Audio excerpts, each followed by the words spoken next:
Yo, it's your boy Ryan, Northwest Sports Fanatics, back at you with a new video. We got a live stream here today. It is Monday, October 30th, 2023, with your boy Ryan and the Northwest Sports Fanatics. Make sure you guys subscribe to the channel. Smash that like button either now or on your way out.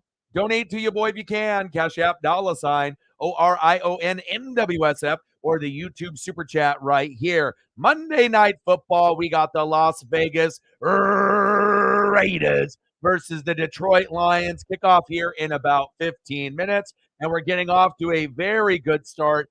We got a $50 holla even before the stream even started. Still buzzing after the Hawks win. Hoping the Kraken can get it done in Tampa. Defend the deep, release the Kraken. And last time that I was messaging with Sarah as well as Megan, they were up 2-1, but I have to take a look at the scoreboard to see where we are at today. Sarah in the building, how are you? You are home from your trip to Indy. Wish you guys could have ended up getting that dub, but you guys fought all the way, 3.5 quarters, but sometimes, AK-41, Rashid Shaheed, typically the Saints don't go deep. They went deep that game, and unfortunately you fell a little short, but on the flip side, you're one of the only teams to score 20 points or more, and that's not only with AR, but with Gardner Minshew, but they may have to go even deeper into the quarterback circles to see where things go. Yeah, I can definitely do that for you. 3-1 at the first intermission. Thank you so much. All right, hold on one sec. Let me go here, and I'll get you a collection of Kraken photos, as well as some Seahawks photos, too. And we know Megan is a very big Kraken, Seahawk, Mariners supporter living in Australia, and she got a brand new jersey ordered to kind of match up with what she has already in the collection. And let's sync it here. Hit you with the Seahawk logo. And this one looks clean. So I see what you're doing with the theme and whatnot. Repping with the 46 there. You got Pete Carroll. That would be sweet. And you said you wanted to be able to show up before the Dallas game. Hopefully that ends up happening for y'all. But I got some pretty cool photos here for you too. So we'll start off with some Seahawk photos first, and then I'll transition into a few Kraken for you. Thank you so much, for your support. And if we didn't have people like you, the channel would be suffering greatly. So we really do appreciate you as a person. We appreciate your generosity with your large donos that you bring to support me and the Paisley and the Dream as far as NWSF. And it really does mean a lot. Thank you so much. So we got a nice little close-up of Pete Carroll. We got another one here, another one of Pete. And, like I said, sometimes, you just have to trust the process. And sometimes you have to think, okay, well, last year's draft was great. This year's draft had a lot of question marks, not only by Hawks fans and 12 members, but also outsiders like myself looking in. I wasn't really sure if the pieces that you had with, JSN and Witherspoon and everyone else was going to pan out. But Boye Mafe, fantastic. JSN, looking great. Bobo, fantastic. Everything is starting to fall into line, as well as Witherspoon as well. And now you look at the standings and you're sitting in first place in the NFC West. It couldn't be a better day to be a Hawk fan. And like I said, it's not likely, that the Niners are going to go on a 3-game losing streak. But here we are after winning 15 in a row. They've lost 3 in a row. And if there's going to be a team that, could definitely pounce and take advantage of the Niners, obviously, problems that they've had with the defense and injuries. Hell, it's the Seattle Seahawks. Got a little Bobo for you there as well.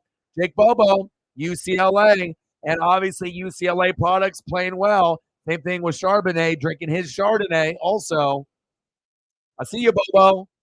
All good, brother. And then I had to hit you with the JSN too. Let's go. And then let me hit you with some Kraken photos here since you are watching. And I'll have to turn it on here too. We got some hack for you. And obviously the Tampa Bay Lightning, that's a tough opponent, to be playing on the road. And so hopefully we can end up getting the dub. But like you mentioned, 3-1 after the first intermission. You couldn't ask for a better start besides 3-0. So, and we need to be able to get, more wins, in that win column. It's been definitely a little rough of a start. for the Seattle Kraken, but I feel that they're going to end up being better than the Blazers are for the two teams that I'm going to be rooting for after football is over. And I like to be able to see the Kraken, climb up the standings. Even if it has to be slowly but surely. Big facts. Let's go. Let me know if there's anything else that you want to be able to see. I got you 3-1 after the first intermission. Daniel in the building. What's good? And then I decided to pump out a few reaction videos, and it took me a little bit longer because I had to, go to the store. And after the generous donations that we had last night, I was able to, get a little bit of Cash App from Mr. Williams when he did Super Chat and Cash App. So I was able to get her a bag of greenies. I was able to get her some cookies, some peanut butter cookies that are safe for dogs. And also, I was able to get her a little duck, kind of plush toy. She ripped out the stuffing, pretty much out of everything. And they have like a little clicker in there that makes it, make a little sound. That was pretty much destroyed after a few minutes. But just seeing the look on her face and being happy, that made me happy. So things are good. Things are good. So got a chance to, take care of that, go to the store, grab some just basic necessities for streaming, some energy drinks, some Snapple. Things are good. A little bit of snacks with some chips and whatnot, throughout the week. So appreciate to everyone that dropped in yesterday. And I appreciate people like Megan holding it down. It definitely is very, very important moving forward. And like I said, I ended up busting out. I was going to try to do 5, but, like I said, it takes me about an hour to do every single one. I can do the video within, one take, typically 15 to 20 minutes, but then you typically got to wait about 20 minutes for it to upload, because if you upload it right away, then it only comes up in standard definition. And I want to make sure that we can get it in HD. So that's why I usually wait a little bit, but we did the Bengals and the Niners, Falcons and Titans for Will Levis with his debut. 4 touchdowns in his debut. It looks like the Titans have their new quarterback. Ravens and Cardinals, had to bust that one out for Lamar. And then Browns and Seahawks, I finished that one last. So that one could obviously gain some traction. And then tomorrow, I'm going to do about 4 or 5 more. The previous week didn't have very many good matchups, but this week the matchups are pretty good. So I'm going to continue to do a few more. So we may do Lions Raiders after this game or in the morning. I plan on doing the Dolphins and Patriots so we can see Tyreek and Tua. I'm going to do Jags and Steelers. So that way we can see a little bit of ETN and Trevor Lawrence. Possibly Vikings and Packers. Chiefs Broncos, but I imagine most Chief fans just want to delete that tape and throw it away and stomp on it, because obviously they lost to the Broncos 24-9. Russell Wilson actually is playing very good this season. His numbers are better than Patrick Mahomes. It's really just the defense, that hasn't really come to play, but they've been better as of late. So we'll be pumping out 4 or 5 reaction videos tomorrow, and then the schedule moving forward. World Series is also going to be on here in just a second for game number 3. We'll do game number 4 on Tuesday. Game number 5 on Wednesday could be the actual championship, ceremony. And then on Thursday, we're going to actually do Thursday Night Football, which will actually be the Titans and the Steelers. And I'm actually looking forward to watching the Titans play. Pittsburgh, Kenny Pickett, sometimes good, sometimes bad. You got Najee, you got Jalen Warren, you got George Pickens, Deontay Johnson. But usually when I watch the Steelers, I'm looking for TJ Watt and TJ Watt exclusively. I'll watch the offense, but the offense isn't really that good. But TJ Watt is fantastic. We already know they have a few injuries there, that are starting to kind of stack up for the Pittsburgh Steelers. But on the flip side, I haven't been excited to watch the Tennessee Titans probably in 3 years. The last time when they had A.J. Brown, Ryan Tannehill, and Derrick Henry, when they actually had a good trio when they won the AFC South. But after Will Levis's debut, that was probably the most shocking debut that I've seen from a guy that's finally getting a chance to play, where expectations were very, very low. Hell, if he would have thrown 2 touchdown passes, everyone would have been super excited, let alone he threw 3 to D-Hop, and then he had 1 after that to one of his other receivers there as well, Ikine. So, it shows you, that sometimes we feel that we know a particular team or how things are going to play out. And then they ended up drafting another quarterback, Malik Willis, the year before, and they only gave him a few chances and they gave up on him. And then I think a majority of us were like, Will Levis is a guy, but we didn't really think that he was going to play like a top 5 pick, and then all of a sudden he gets in the game finally after Tannehill is hurt. I don't think you can go back to Tannehill whatsoever. I don't give a shit, what kind of condition Tannehill is in. 4 touchdowns, no picks. He ended up playing fantastic. It is Will Levis's team moving forward, and then the only way that he'll lose the job will it be maybe temporarily if he gets hurt, and then we'll get Malik Willis to fill in until Will Levis can come back. But I think the Tennessee Titans might have found their future quarterback moving forward. But again, it is only one game. But remember, it's not like he just threw for 1 touchdown pass. He threw for 4. How many guys have actually thrown for 4 touchdown passes in the NFL this season? The list is very, very small. So I think for a guy that had no expectations, his family was there. Him and D-Hop had the good connection there, and the Atlanta Falcons were the team that just had to feel the wrath of Will Levis. And I imagine there's going to be people in fantasy that'll pick him up, put him on the bench, evaluate him, and then possibly maybe even start him. I mean, I got Patrick Mahomes, and Mahomes looked like shit. He's had 4 games out of 8 where he hasn't even been in the top 10. If I knew Patrick Mahomes was going to be this shitty, I would have definitely drafted Josh Allen or preferably Jalen Hurts. And moving forward, if the Kansas City Chiefs do not get a true number 1 receiver, I never will draft Patrick Mahomes ever again. Even though they got the Travis Kelce connection, that's not good enough. So especially with the way the team is looking, sometimes really, really good, sometimes really, really bad. Yes, I know he had the flu, but they need like an A.J. Brown, who obviously made the Eagles better. There needs to be an A.J. Brown type of player for Patrick Mahomes. And until that day happens, I'm probably not going to, reach for a Patrick Mahomes. And obviously, I was the first one to go with the quarterback, and I felt that was maybe the safest one. But now moving forward, I have to look, okay, who do they got? Yes, Mahomes has Kelce. That's going to be good, right? Josh Allen has Diggs, right? But then you got Jalen. Jalen has so many weapons there. I should have been smarter. I should have drafted Jalen Hurts, knowing that they had Devontae Smith, Dallas Goedert on top of A.J. Brown. I've learned my lesson. And obviously, if I have an opportunity to draft a quarterback again in the 3rd round, I'm definitely going to be going Jalen if I have the opportunity to grab him. If he's gone, I'll go Josh Allen. And then if he's gone, then maybe I'll go Patrick Mahomes or Joe Burrow. But, sometimes you got to live and you got to learn and you make mistakes. And hopefully Mahomes can play better for me. Otherwise, I'm going to make the playoffs and I'm going to get knocked off, but we'll have to wait and see. Absolutely. Yes, absolutely. I will. No way. Shut up. Really? 20? No way. 20. And we scored 3 goals off the 20? What happened? We must have ate our Wheaties and we were on the road. Wow. Wow, wow, wow, wow, wow. A guy in the building.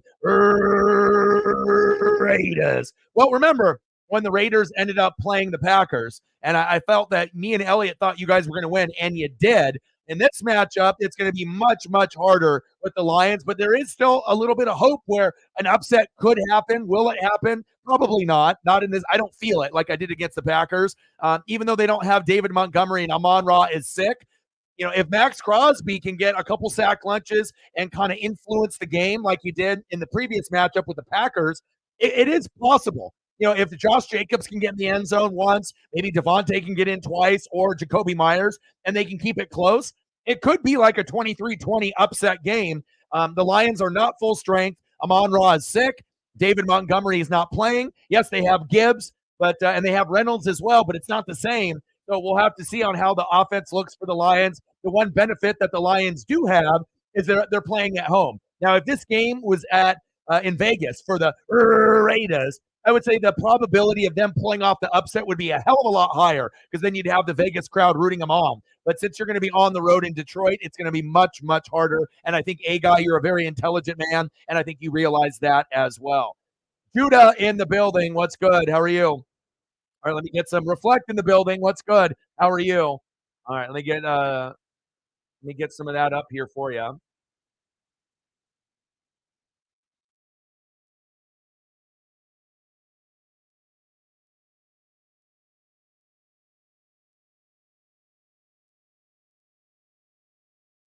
All right, Matt Sundin. Let me get this up here.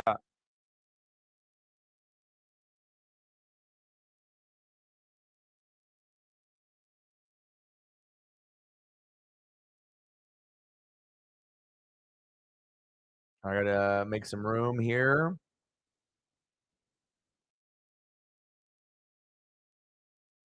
At football, baby.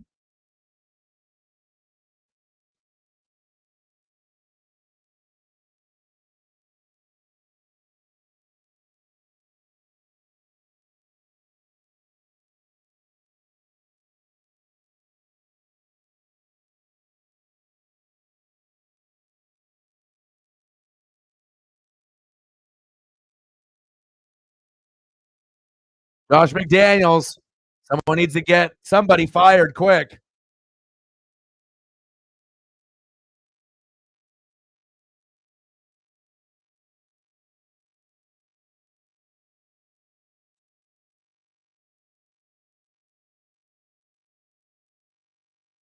I appreciate you very, very much. And here we go. No fair catch.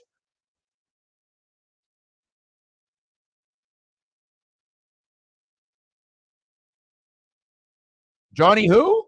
Boy, with the thumbs, you know it, baby.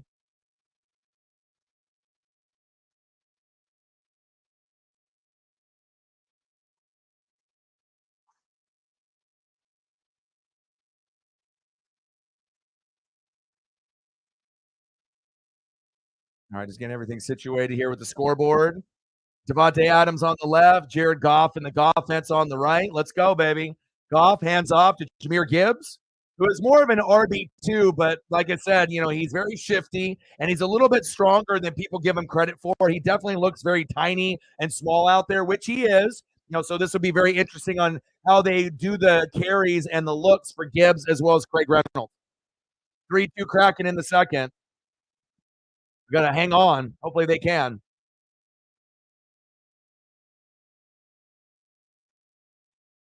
Carlson's been out all week, and he hasn't been very good. He was the number one kicker for about 2.5 years, and obviously the offense isn't the same without Jimmy G, there, and obviously moving on, or excuse me, Carr there instead of Jimmy G. So love me some Max Crosby, Nichols, Jenkins, Kuntz, Spillane, Masterson, Peters, Robertson, Ulrich, Epps, and Long Jr. The only one really worth a damn is Max Crosby. You're going to get plays for Marcus Peters and a few of these other guys, but they need a fucking facelift on that roster.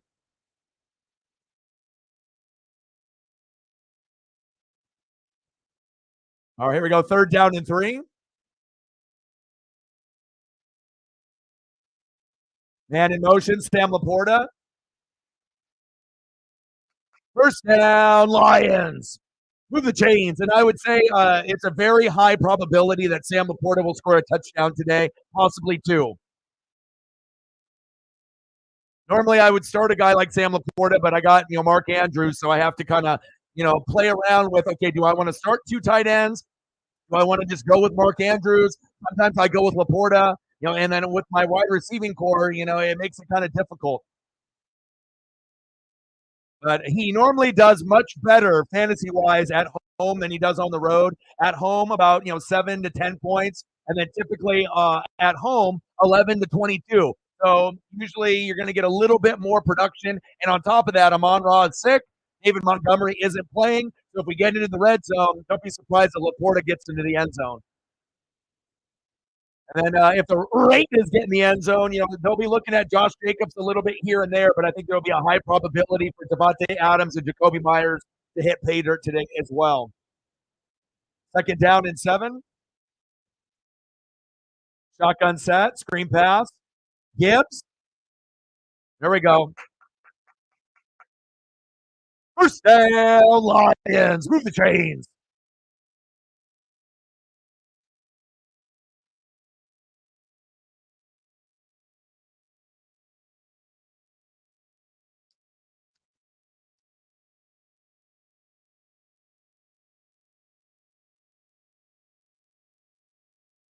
First down and 10. Lions moving the football pretty carefree. Eventually a pass is on the way. Play action fake. Blitz on the edge. That was a good blitz call there by the Raiders defensive coordinator. 50 doll hairs, 50 to go.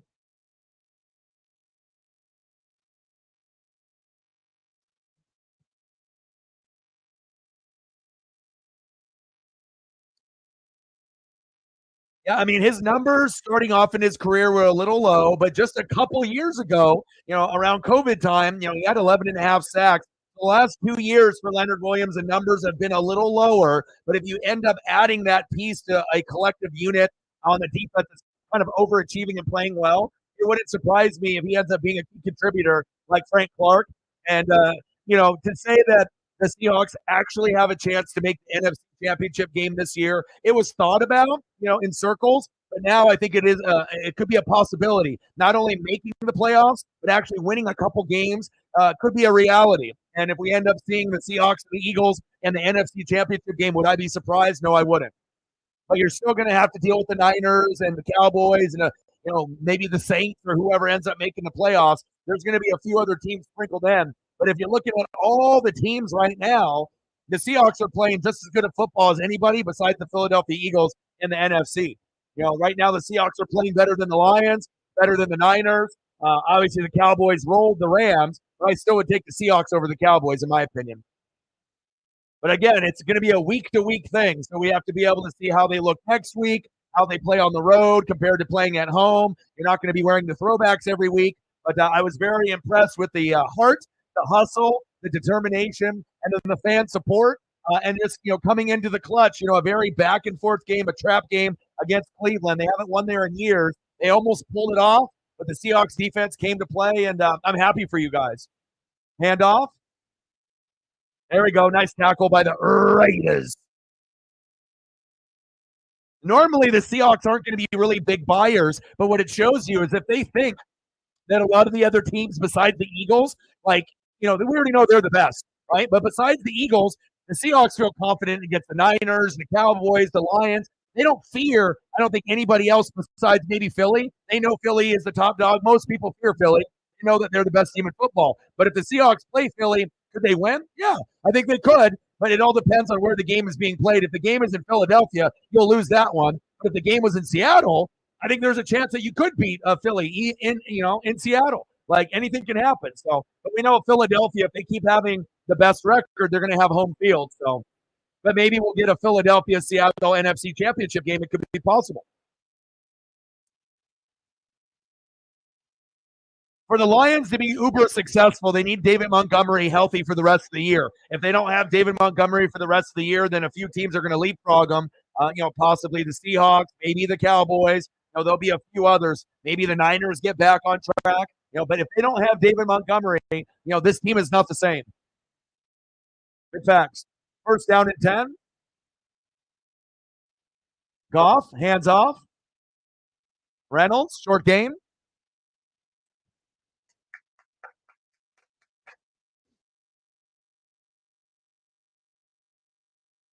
Hold on one sec.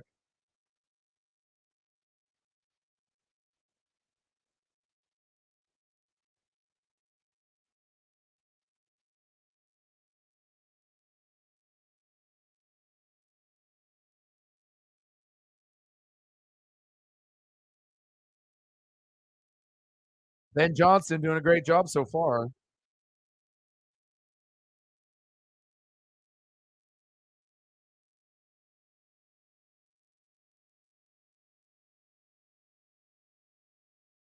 Megan ordered a new jersey.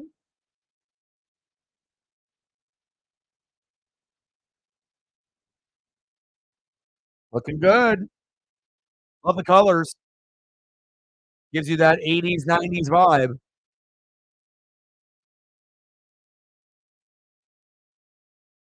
And even though I know a lot of people, love, Tampa's creamsicles, I prefer the white jersey option rather than the creamsicle orange. And even though people love the creamsicles, I'm not really that big of a fan of them. I honestly feel that the Seahawks jerseys and helmets, the Kelly Greens with Philadelphia, as well as the Houston Oilers, Tennessee Titans, those three are way better than the creamsicles, in my opinion. You could even argue New England's throwbacks, with the guy on the helmet and those red and white colors are even better than the Tampa creamsicles. Now, are the creamsicles, maybe top 10 or top 8? Yeah, but I think there's quite a few that are better. Max Crosby, I see you.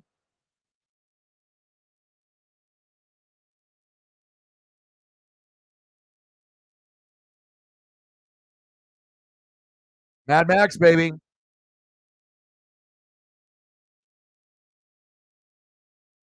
He's an absolute stud. I mean, like I said, he never quits. And that's one thing I really admire. You know, guys like Max Crosby, like TJ Watt. You know, you got Joey Bosa, Nick Bosa, Chase Young, these like other guys, but they're not on the same level to me, you know, as like a TJ Watt or a Max Crosby, you know, Myles Garrett. You know, certain guys, they just never quit, but it's specifically TJ Watt and Max Crosby.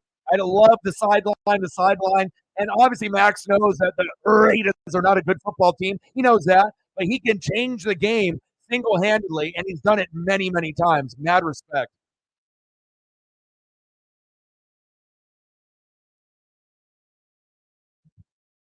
Riley Patterson, 44-yard attempt.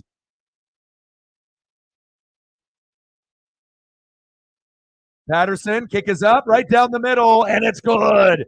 3-0 Lions. A guy.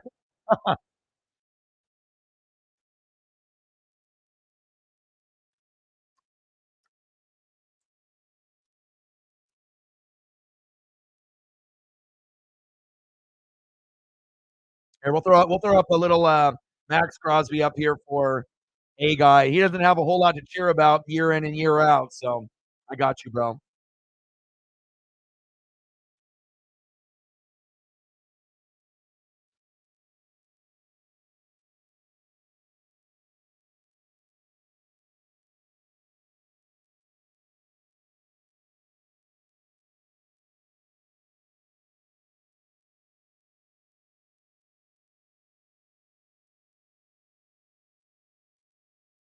Dang.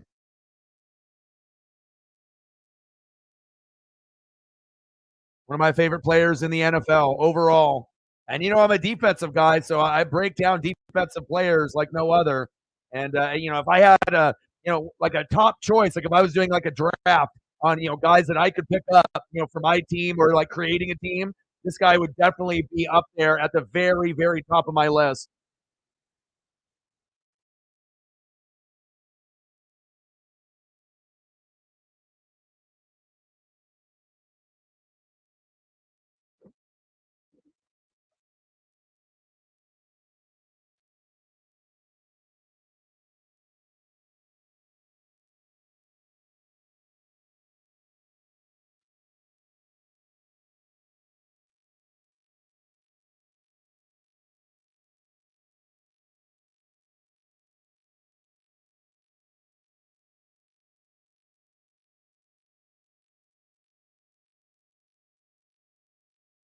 Stud, stud, stud, stud, stud. Next time I do a Raiders game, I'm going to put Crosby on the thumb. I was going to do it today, but some of the images, it's a little bit harder to find good images that look clean enough and are facing the right direction. It's like if I do a thumb, I kind of want them facing each other or facing forward. You can't have one guy facing one direction and another guy facing the other. It just doesn't look clean. So, but next time the Raiders get on, I am going to definitely put Max Crosby on the thumb. Yeah, but the Chiefs are in trouble, man, unless they can be like, decide to convince the Titans to let go of D Hop, which they probably should have picked up, at the beginning of the year, anyways, because the wide receivers dropped a lot of passes against the Broncos. But again, they don't even really have a true number one, and they were able to get away with it, after Tyreek left. You still had Eric Bieniemy, but no Tyreek, no Bieniemy, no Juju. Sometimes you need to be able to have somebody, even Juju, not isn't necessarily good enough, but just adding another piece for someone that maybe Mahomes can count on. You got to be able to count on someone other than Travis Kelce. And I'll tell you what, moving forward in fantasy, I never will pick Patrick Mahomes ever again. If I have to go Josh Allen or Jalen Hurts, I'm going to go that route. I just can't trust him until they end up getting their true number one receiver, which they do have in Travis Kelce, receiver slash tight end, but I need more. I mean, he's had 4 games out of the 8 that haven't even been top 10. That's terrible. Why the hell did I pick Mahomes in the 3rd round if he's going to play like dog shit? Yes, he had the flu, but still. Michael Jordan had the flu, didn't play that shitty.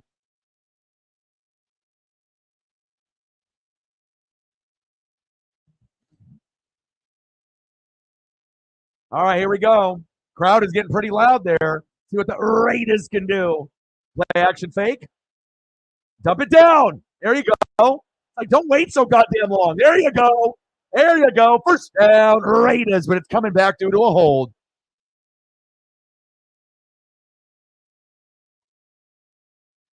Garoppolo needs to make his read immediately.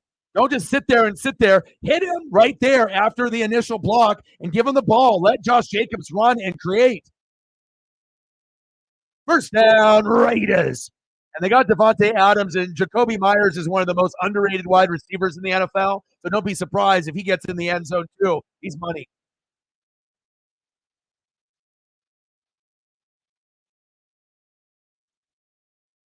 Nick Garoppolo.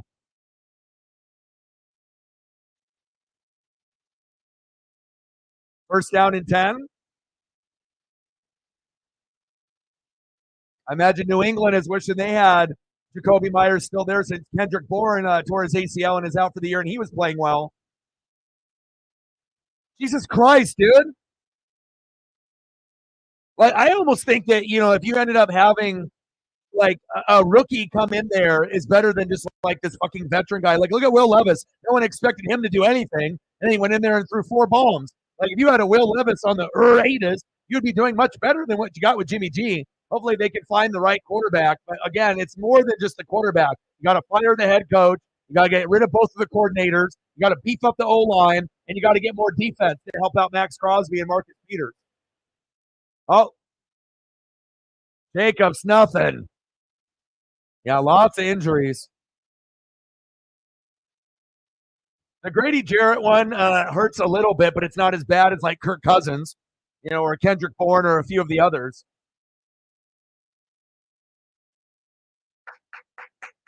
All right, third down and 10. So obviously you go to Davante Adams, and if he's double covered, Jakobi Meyers. Pretty simple. Let's see if Jimmy gets the right individual the ball at the right time. And Hunter Renfrow is like obsolete. I don't even know why he's still on the roster. They don't even give him the damn ball. What a waste, because he's got talent. We saw it with Carr. Jimmy running around like he's trying to go on a date. Idiot. What is he doing? What are you doing?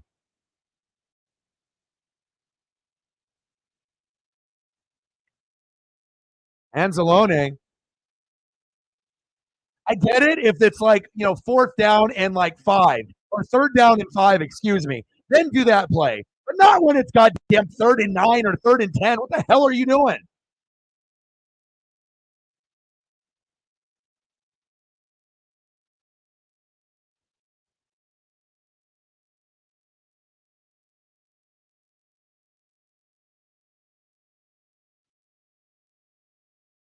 It shows you. It's like you can be Jimmy G on New England and have good structure, or Jimmy G on the Niners, but the better supporting cast you have, the flaws get hidden. Brock Purdy, Jimmy G, Carr. Like, you're going to have guys that at some times will look pretty good, but a lot of times, if you go to a different team that doesn't have the supporting cast or coaching, you get exposed. And not only that, you get exposed every single week.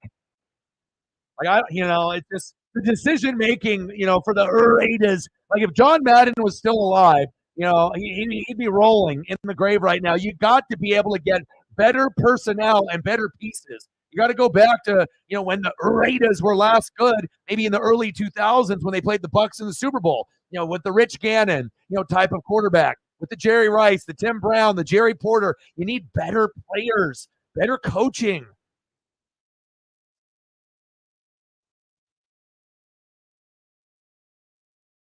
Are you sure?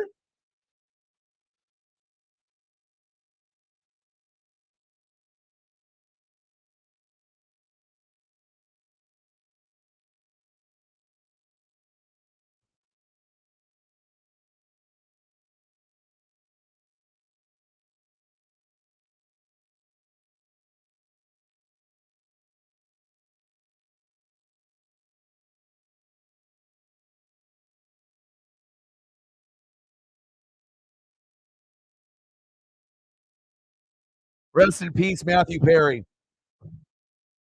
I find myself, I knew the timeline was going to be flooded with a lot of stuff, with him. And, for someone to be able to admit, the problems with the demons that he was battling and whatnot. Kind of sad, to have a heart attack and then to drown in his own jacuzzi and whatnot. Like I said, I know that he wants to be remembered for more than just friends, and opening up a sober house for men and to be able to kind of get their lives back in order. But when you're a part of a show as iconic as Friends, those six are always going to be remembered for that show, no matter what they do before or after. That's the number one thing that they're going to be linked to, and that's just how it is. It's never going to change. And he was so funny. He was the funniest one on that show besides Phoebe. Like those are the two that actually made the show. Everyone was a good-looking cast member, but really who made the show was Chandler Bing and Phoebe. Big facts.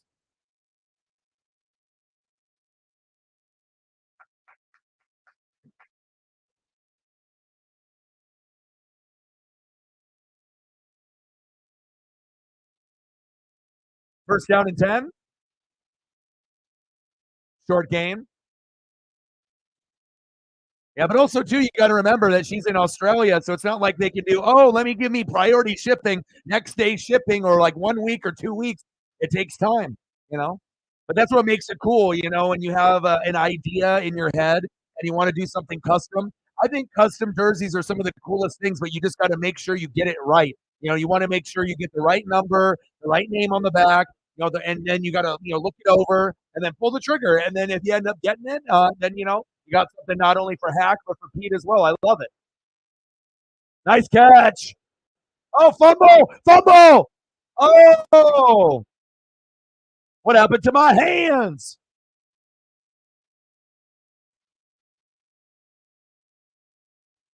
Josh Reynolds. What happened to my hands? Nice job, Spillane. Like I told you, A-Guy, sometimes just a few, kind of crazy plays that come out of nowhere. Now we just got to see if you can actually get some fucking points off the turnover. Something, above 3. Even getting 3 will help. Eventually the 3s will lead to play action in a Jacoby touchdown or a Devontae. I don't know about, Josh Jacobs getting a whole lot unless it's like a goal line look. But I think, Devontae and Jacoby Myers, that's where I would be looking. Here we go. Oh, Pete definitely would sign it. Are you kidding me? How many people do you think Hawk fans actually have a Pete Carroll jersey? Very, very few. Going deep, intercepted. Oh, my. You got to put a little bit more touch on that throw. Come on, Jimmy. You're terrible. It's a turnover party. Ay, ay, ay. Devontae's like, golly.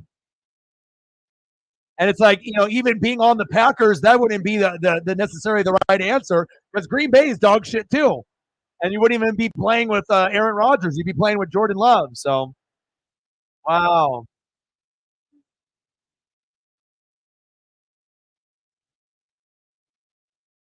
Okay. 3-0 Lions. Come on, Raiders. You got to play like you did against the Packers. You can't play just lackluster football. You can't expect Max Crosby to get 3 to 5 sack lunches, a fumble recovery, and a pick six for you to actually be close to win the game. But essentially, that's what they're expecting. They need him to come up with these crazy plays like TJ Watt just for them to be able to be in contention at the end of the game for the Steelers or the Raiders to win. Come on.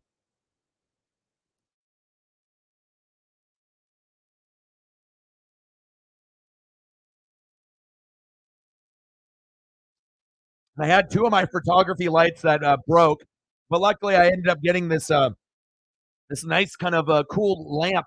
It's got a circular bottom and it's got kind of like this rectangular base that you can move forward and backwards. So it works perfect for the green screen and whatnot. So I was a little worried about today. I was like, how the hell am I going to do these reaction videos? I have my window open, and so I have light coming in. I got my light in my room. I got a photography light with an umbrella, above that. But sometimes you need a little bit more light to make sure the screen doesn't get distorted. And not ideal with those 2 little lights that ended up breaking. It's like the way that they make them is the wires, when they go into the bottom of the light, they get really frail. And as I move them in a certain direction, it just snapped. I was like, oh shit. But luckily, there's extra lamps here, and it's pretty cool actually. The shape of it is very unique. I've never seen a light look like this before. Elliot in the building. It's my boy, Double E, my boy Pep, my man, my man, my man, my man, my man. What's good, brother? It's funny how that ends up happening when a turnover happens. Then another turnover typically happens right after that. Cleveland Browns, Seattle Seahawks, in that Steelers game with the Jags. Like all of a sudden, you make a big play. You're like, yes, but you got to have a capable quarterback to make the right play. Play action fake. Goff. There's Laporta, short gain. 50 doll hairs by Megan. 50 to go. Thank you for helping out, Elliot. Anyone that has a Twitter X account, anything that you can do to help me out. Like I said, you guys have seen the support. When more people support, the better results that we're going to get. More subs, more views, more newbies. Getting more reaction videos out, live streams, so that way we can grow. And we're not going back to the time where we were going forwards and backwards like we were. Golf incomplete. We would be at 20,000, then we go to 19.9. Then we go to 20,100 and then go down to 19.8 and then go to 20,000, go down to 19.7. We are firmly in control now instead of having a bunch of trolls or people that, are just going to play around. We got people that looks like that are going to stick around, and we're at 20,124. So that's a good sign. I was hoping that we would have a little bit more at this point, but to be over 20,000 when we were at 19.7, I got to be happy with where we're at. Slow but steady. Slow but steady wins the race. Third down and 10. And I really do enjoy doing the reaction videos and giving my 2 cents on things. I know a lot of the other people that do reaction videos watch my shit and copy my shit, steal my catchphrases. You know what I mean? But there's going to be a difference between me and other people that do it. A lot of the other people do it. They just yell and scream, and they don't really know the stats or analytics. They just try to entertain and say goofy shit. They don't even really know what's going on. So, I guess if that's the type of reaction video you want to see, there's plenty of those guys that do those. But, I try to be able to give some substance, with what's going on in the reaction video instead of just doing just the play-by-play, which I feel I can do very, very well. Fourth down and 10.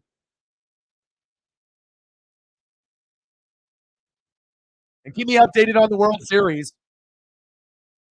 And we'll be doing the World Series Game 4 and Game 5 on Tuesday and Wednesday, and then we'll do Titans and Steelers. And maybe Will Levis will have a breakout party. I mean, it's going to be on the road, so I imagine the Steelers will pick him off once or twice.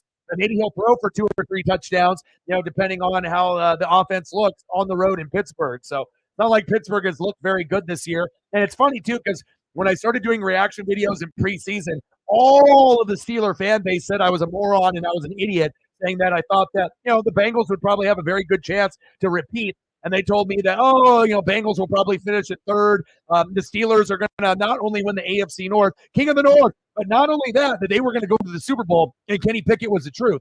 And then all of a sudden, a couple weeks into the regular season, they're dog shit. Now, they're still, 4-3, and a big part of that is TJ Watt. If they didn't have TJ Watt, who knows what the hell their record would be. But sometimes, even if you go undefeated in preseason and you end up getting all of these touchdown drives with Kenny Pickett, it's not the same as the regular season. And I haven't heard back from one of those Steelers fans since. So, sometimes you got to slow your roll, trying to question me.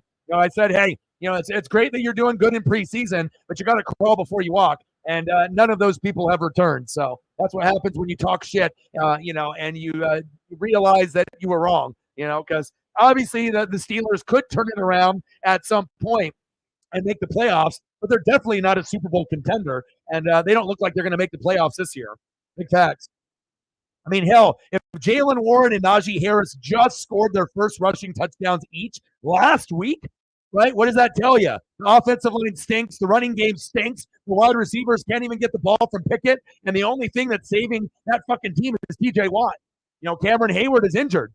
So you got TJ Watt, Minkah Fitzpatrick, and a few other guys. That's pretty much it. Crawl before you walk, Steeler fans.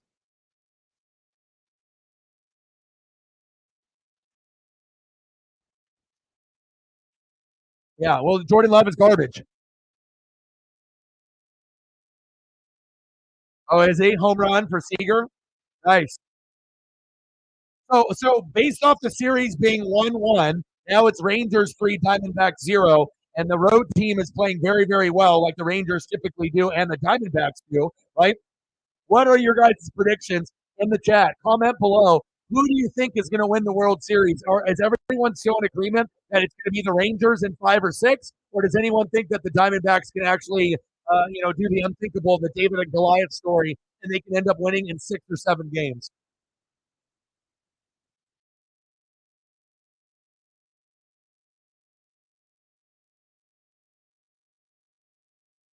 But those Steeler fans were so insistent that I was an idiot. I was a moron. They're like, I'm going to save this comment. I'm going to rub it in your face when the Steelers get first place. I was like, oh, okay.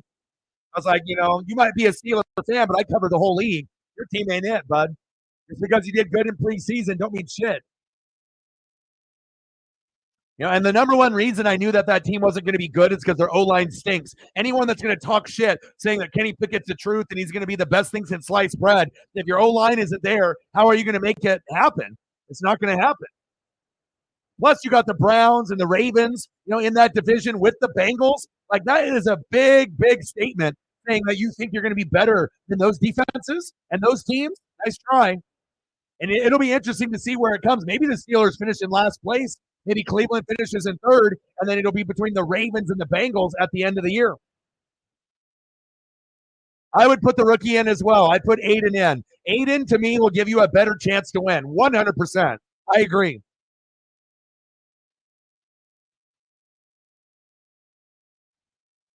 Get rid of it.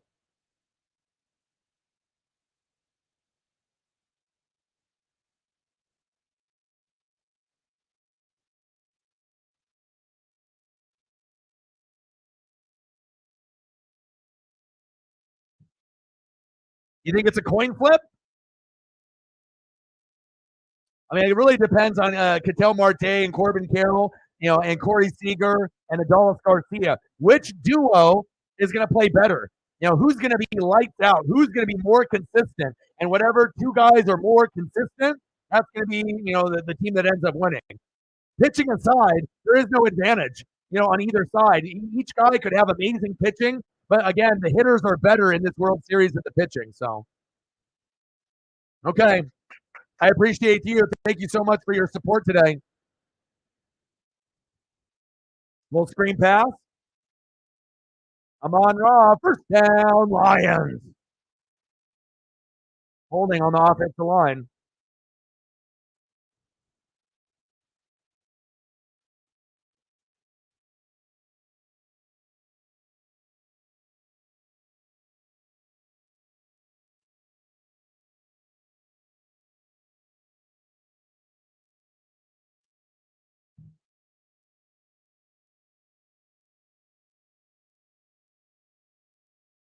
You know what I think it also could happen, Elliot? I think the Rangers could win it in 5.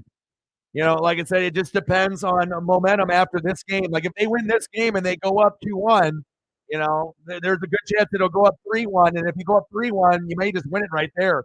I know the Diamondbacks are going to fight, you know what I mean? But that first win, the only way that I saw the Diamondbacks winning or having it go 7 games, they had to win the first 2 games on the road, and they didn't. So I feel that alone is going to cause the Diamondbacks not to win the World Series. It'll be Rangers in 5, 6, or 7. That's what I'm kind of feeling. Now, would I enjoy the Diamondbacks winning more? Of course.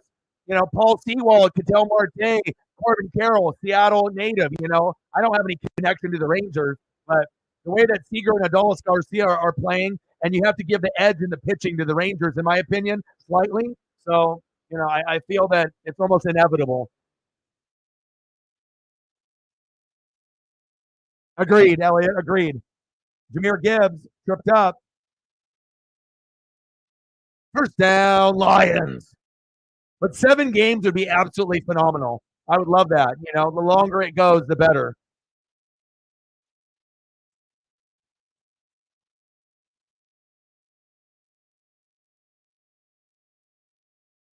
First down and 10. Hand off. Good defense by the Raiders. Nice job, Epps. And we ain't talking Mike. Keep me updated on the Kraken and the World Series or any other NBA games or NHL games. I'll take a peek at halftime or at the commercial break. Hey, guy. I mean, just when you thought it couldn't get any worse than Carr, and because a lot of people wanted to hate on him, now you're starting to realize Jimmy's a name, but he's nowhere near in the same stratosphere than Carr. And Carr, a lot of times is ranked 11 through 15. Jimmy is like 20 to 30, closer probably to 30 than rather than 20. It's like you picked him up as a name, but I'd rather go with an unproven rookie. And I know that you would do the same thing because I think you'd get better results. Because if you look at the body language of the players, that will tell you everything you need to know if they're about this guy, if they're going to play hard for him, or if they just don't give a shit. And, the body language is very clear. They don't give a shit about Jimmy. They really don't. They almost are waiting for him to fail. They know they're not going to be getting the football from him. You have a better chance. And the players' body language, and they play better and harder for Aiden. You know what I'm saying? Like, you can tell the offensive line has a little swagger. The wide receivers actually believe that they're going to get the football. Like, they actually believe Aiden can get them the football. They run their routes a little bit more crisper. The body language isn't hands on the hip and sulking. It's like, okay, we're not very good, but at least we know we have a chance with Aiden. That's my personal opinion. And if I can see that, I know that A guy sees that, and other people can see it too. It's more than just the name recognition. You have to look at body language, from the other players and how they're reacting to what Jimmy is doing. I was a Carr supporter as well. End of the first quarter, 3-0 Lions.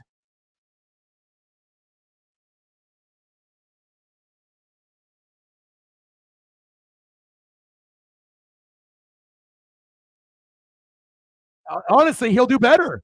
You know what I mean? Like, it's like, yeah, if he throws, like, if you put a guy in there and he throws a pick six or, has a couple bad plays, who gives a shit? Because he will do more offensively than Jimmy does. Yeah, you might have some mistakes, but you can live with it because he's brand new. Jimmy's been in this league for so long. You're fed up with the guy.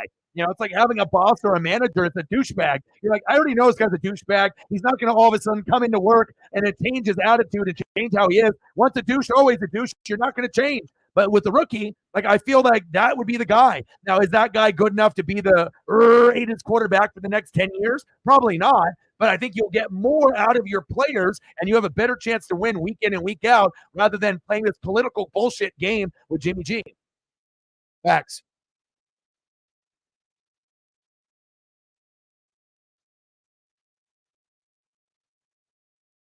All right, I got to look at some of the scores here.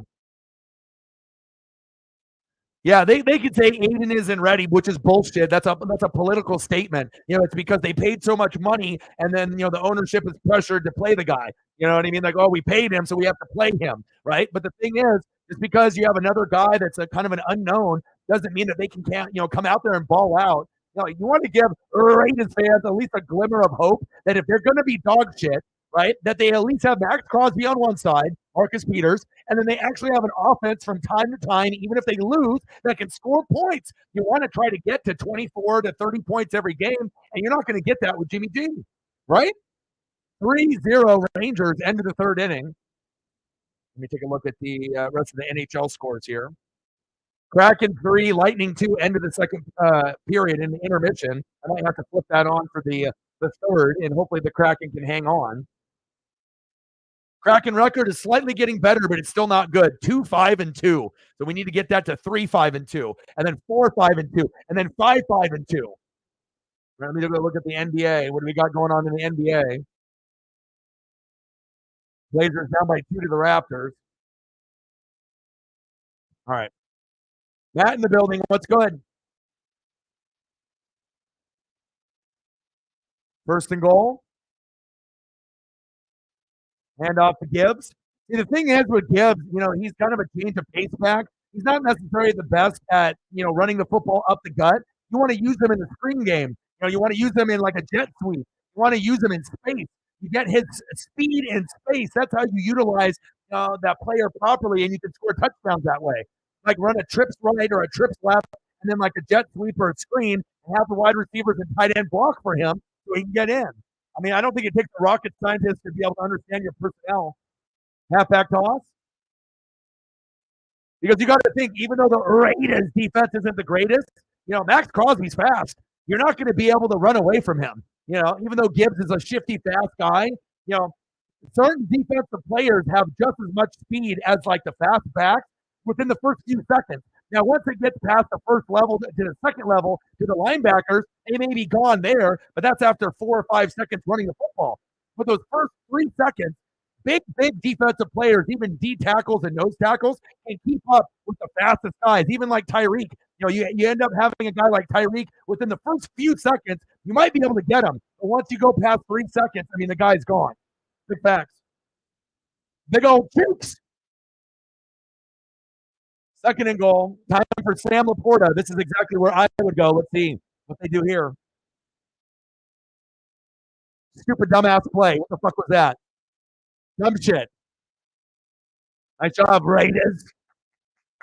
Like, they're not used to not having Montgomery in the lineup, and they're used to giving him 20 to 30 looks, pounded up the middle, gain yards, counter, gain yards, halfback toss to the left, gain yards, halfback toss to the right, you're gaining yards. Now, when you have Craig Reynolds and Jahmyr Gibbs, these guys aren't true RB1s. You have to be better than this. Come on, Ben, you fucking moron. At this point, you might as well just throw to Josh Reynolds, Sam Laporta, and Amon-Ra. Hello? Shotgun set. There we go. Field goal attempt.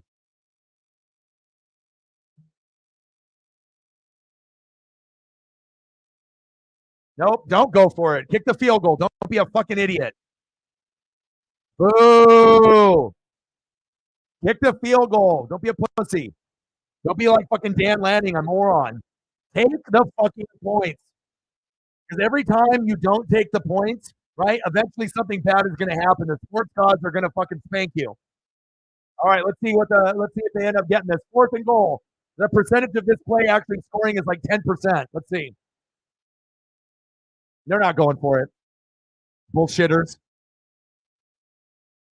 like when you got 10% chance to go for it, right? Why the fuck would you go for it, idiot?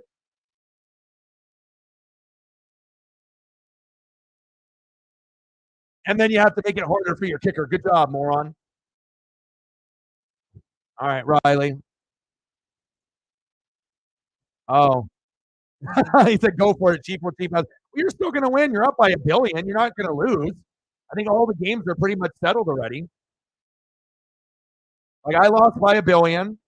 Looks like Team Walker is going to beat Megan. Oh, you won, bro. You're at 143. He's at 98. What are you crying about? Bro, you're at 143. He's at 98. Even if Davante Adams put up a 30, you still win. Even if Davante Adams puts up a 40, you still win. What's going on here? Come on, reflect. You're acting like the score is 143 to 140 and you need every point. Otherwise, you'll lose. You're literally up by 45. Come on, reflect. Seahawk talk is up 141 to 99, so he got a dub. Sarah's going to get her first win of the season. Good for her. 115 to 91 over Shep. Yeah, but this is not the same type of matchup. This is different. And when that happened, were you up this much? At this time when that happened, the score was a little bit different when it happened. Not going to happen. That won't happen today. I do remember the 3 tutties with Kittle. I do, but you're not going to have that happen today. A different team, different energy. You know what I mean? And obviously, Brock Purdy has struggled tremendously the last couple of weeks. But with all that supporting cast that they have, I mean, the Raiders, the only way that they're going to look like the San Francisco 49ers is if they're at home and they're playing a dog shit team even worse than them. So you're clear. You're good. You won. I mean, we're already in the second quarter. I mean, it's not going to happen.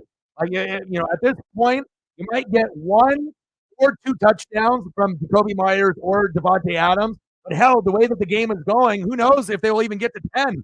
Like, the way that the game is going, like, I don't even know. Like, they might end up finishing up with, like, 17 or less. 15 from the Detroit kicker and 25 from Devontae. But do you really think Devontae is going to get 25? What does your gut really think? Like, do you really feel that you're going to lose? You ain't going to lose. I can look at your lineup and your matchup. You ain't losing. Hurts, Barkley, Hall, Waddle, Nico let you down, but other than that, you're looking good. You'll be fine. Plus, he got a 1.4 with Darren Waller and a 6.7 with Pacheco. So you're good. Doesn't even have a fucking target. Second quarter. Well, I told you he was. I told you he was going to end up scoring 2 or 3 tutties and it happened. So as long as I don't say Devontae Adams is going to score 3 touchdowns, you're fine. I mean, if I talk it into existence, maybe it'll happen. But if I don't, then it won't happen. It ain't happening today. You're fine.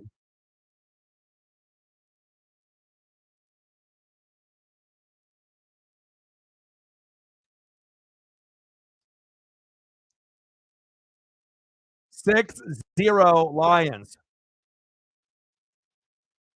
But also Kittle was getting targeted early and often, and then obviously, getting a nice rhythm.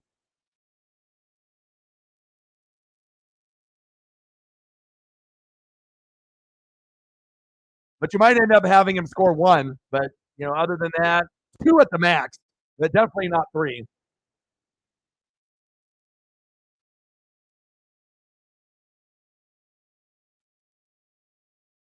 First down and 10. I mean, unless they put an 8 in at quarterback. Now, if they make a quarterback change, then everything is off the table. If they make a quarterback change, but they probably won't, so you'll be fine. I mean, if you're going to be, stuck in, Jimmy G land, then you're fine. But if Aiden ends up coming in at halftime, then things would improve, obviously, for the Raiders' chances of scoring. But I highly doubt that will happen. You're not going to get a Desmond Ridder bench at halftime and get a Heineke from Meineke like the Falcons did.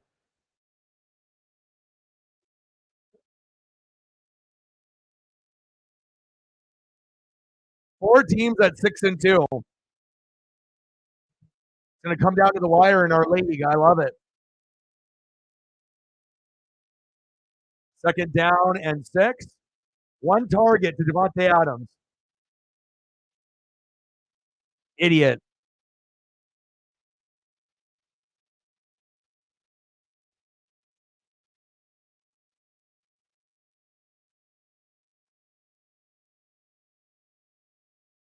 And it's funny, like Jimmy was a game manager in New England and a game manager in San Francisco. At this point, he's not even a game manager.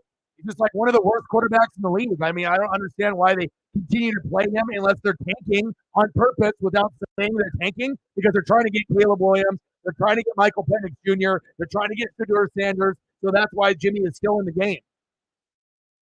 You got to think about that kind of strategy as well, that they're tanking to get their next quarterback.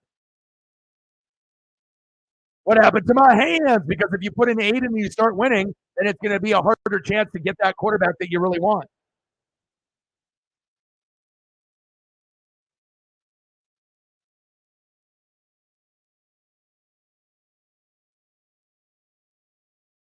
And it's sad too because the Raiders actually have like decent weapons. Hunter Renfrow actually is a decent receiver. Jacoby Myers, sleeper receiver. Devontae, typically, normally when he gets looked, he could be considered like a top 5 receiver, right? You don't got Darren Waller anymore. You still got Josh Jacobs. The offensive line is kind of in shambles, but you got Colton Miller, but like you got names, but you just can't get him the goddamn ball.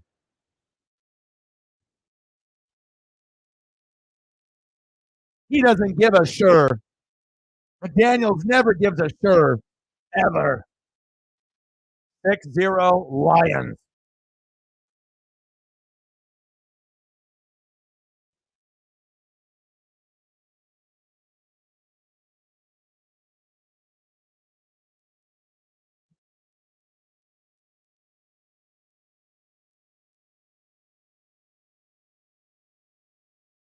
Blazers down by 3.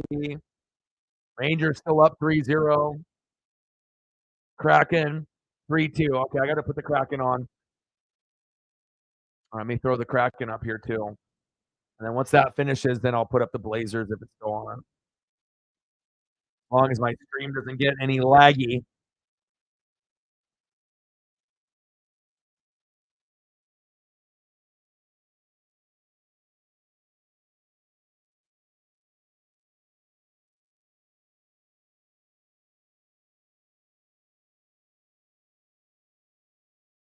Where are you, Kraken? There you are.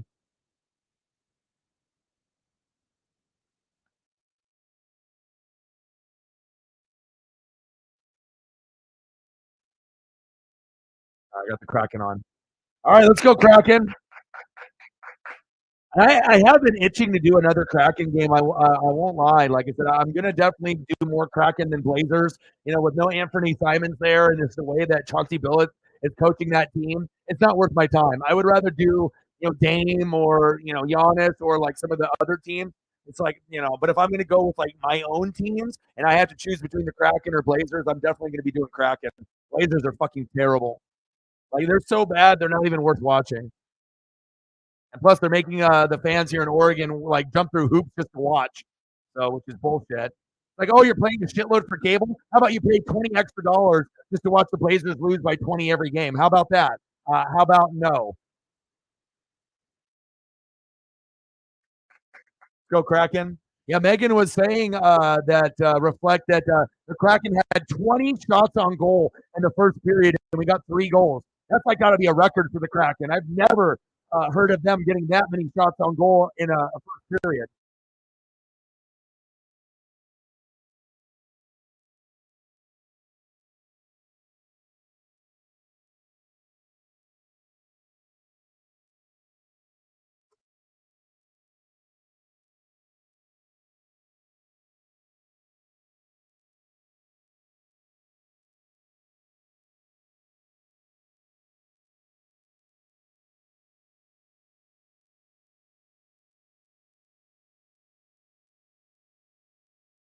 All right, hold up. I got to close the curtain. I'm having some distortion. Distortion, dog.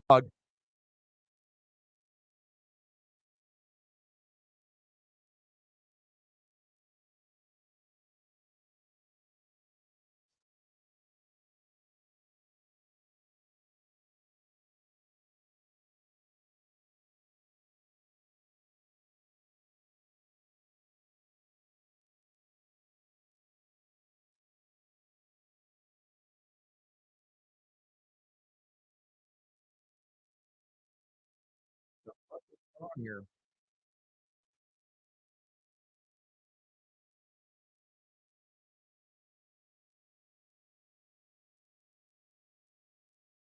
Why is my distortion?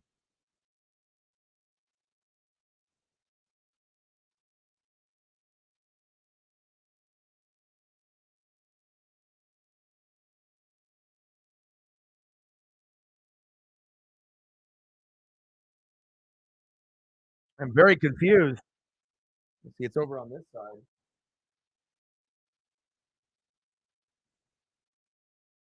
I'm gonna have to move some shit around in here.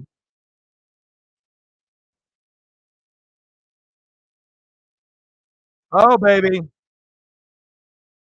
right, hold up.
Man, what is going on here?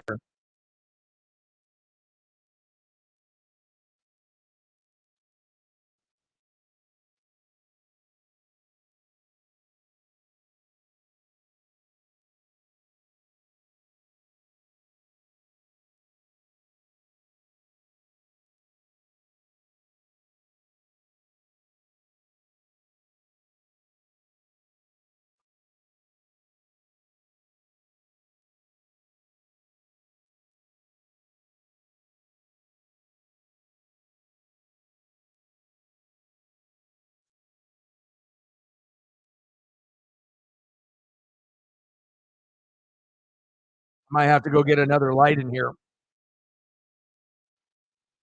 right, give me a second.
Kick is up and it's good.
All right, hold on.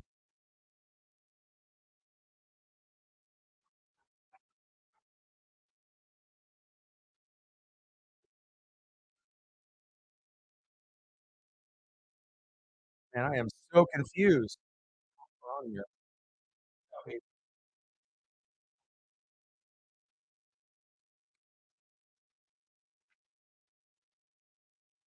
I'm gonna have to go get another light here. Hold on.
Depending on me.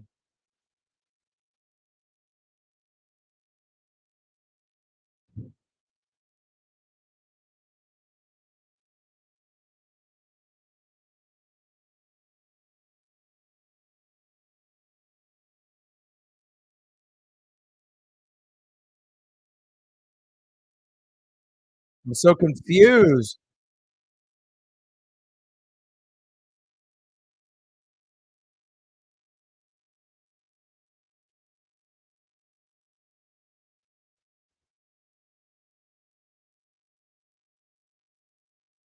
Well, it looks like I'm gonna have to go buy some more lights.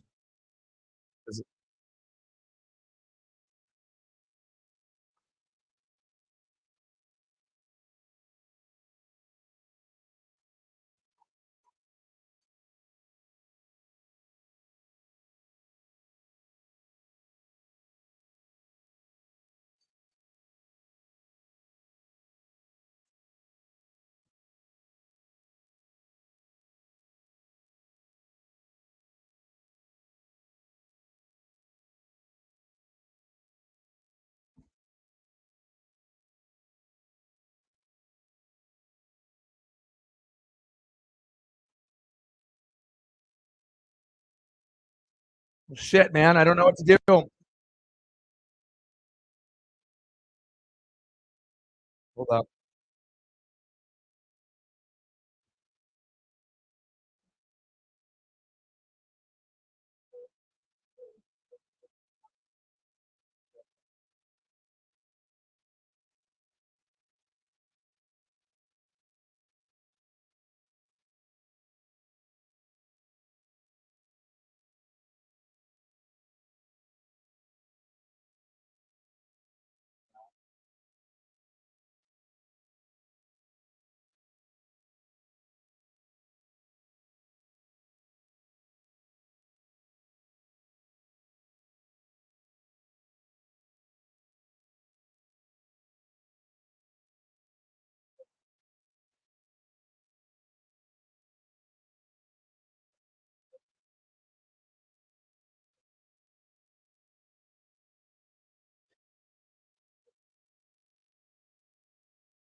All right, I'm gonna have to adjust some things. 9-0 Lions.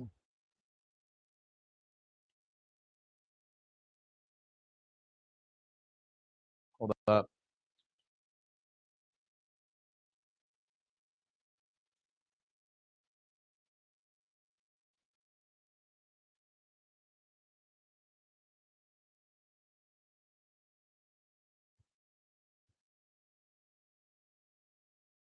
Okay.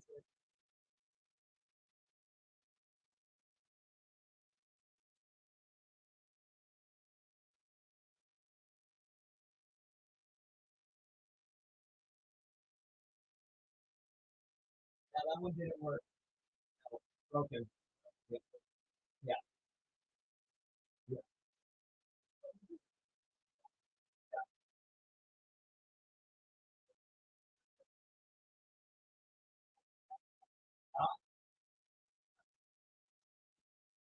That one worked.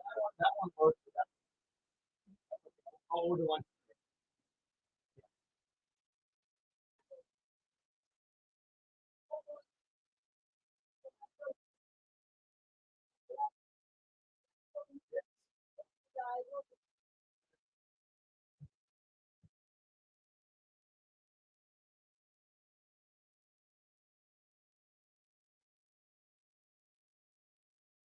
All right, let me get situated here.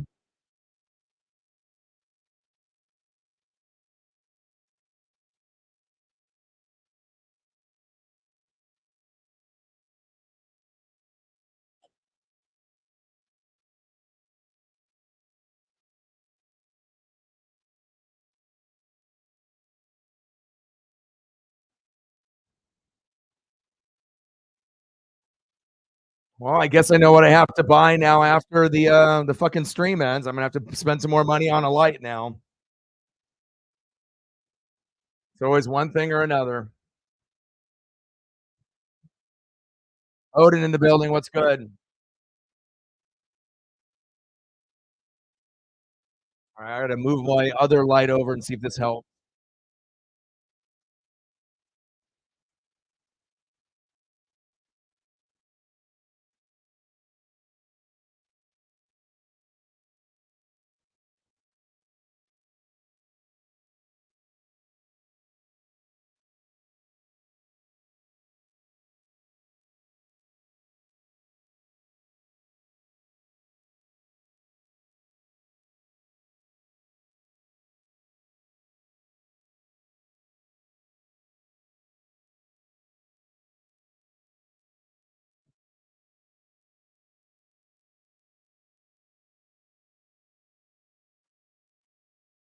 All right, I had to move. I have like my TV and all my other shit over here, so we'll see what this looks like now. It might look worse, but hopefully it looks better, slightly better.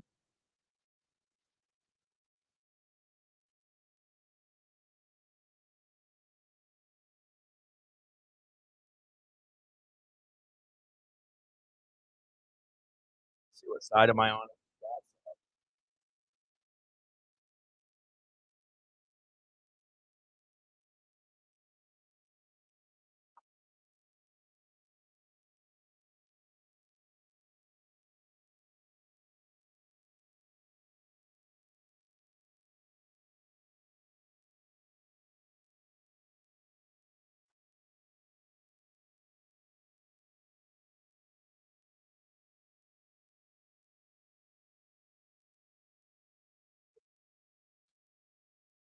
All right, this might be the best that I can get it. Not ideal, but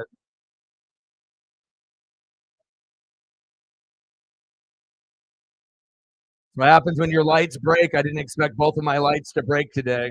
So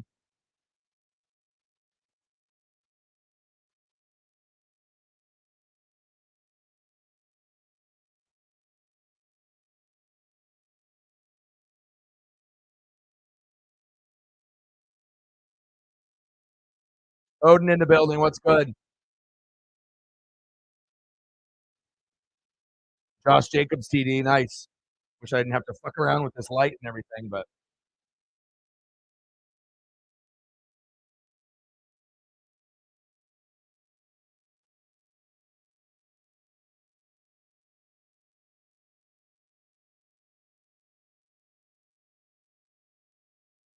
all right. That's probably the best that I'm going to be able to get it now. So it'll be a little bit there, but better than what it was. And I guess I got to go on to Amazon and see what they fucking cost.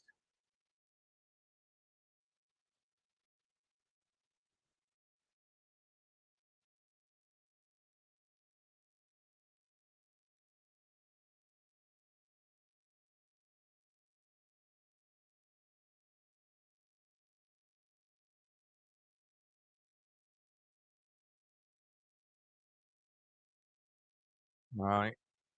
After buying stuff for Paisley, it looks like I got $48 to buy some lights.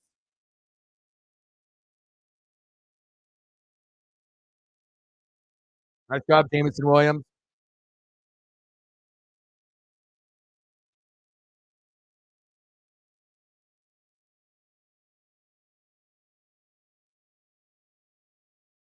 I'm gonna try one more. I'm gonna try to move my table over a little bit more. One sec. Sorry, guys.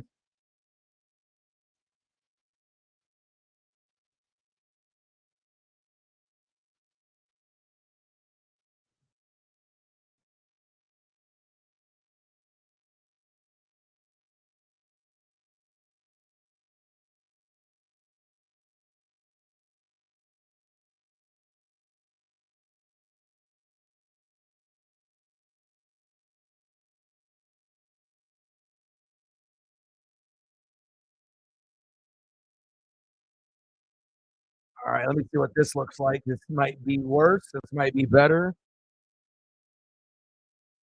Looks like a little bit better. All right. Well, I guess I solved the problem. I had a little freak out right there. But again, I'm gonna have to order some lights on Amazon now because, like I said, I have like my photography light, and I have like these two little lights underneath to give me a good lighting for my green screen. And apparently, it decided to get all distorted out of nowhere. So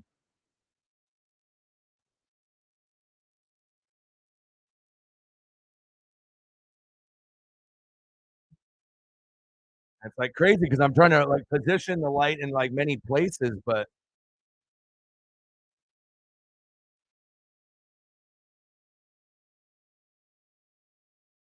very confused. It's like, why is it doing that?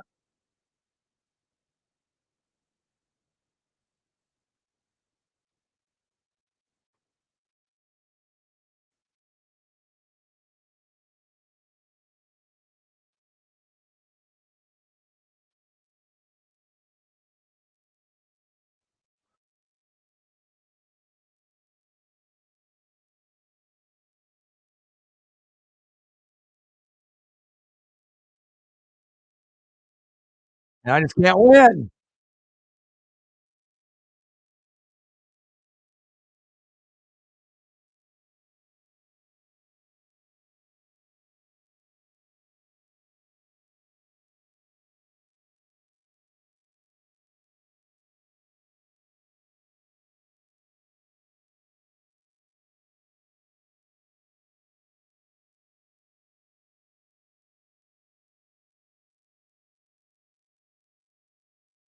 Nice job, Gibbs.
All right.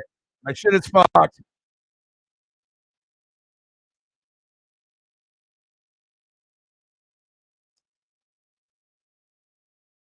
Thank you so much. I appreciate that. I'm gonna have to. Yeah, I don't know how much I'm gonna have to pay, but I need to get a couple more lights. And like I said, I have other like lamps, but they don't work. Like I said, you have to have like this special type of light to bounce off the green screen. But thank you so much. I just wasn't expecting my shit to break today, and I had two lights break. Thank you so much. I appreciate you. Bang, bang, bang, boom, boom, boom. Bang, bang. $100 holla for some lights. Thank you. I appreciate you. Let me know what you want to do for photos, and I got you. I apologize for the distortion. I mean, when it was light outside because I have my window open, everything's good. But now the sun is setting, and all that extra light that I had from outside is obviously dark, and I think that's why it's doing that. So, thank you. I appreciate you.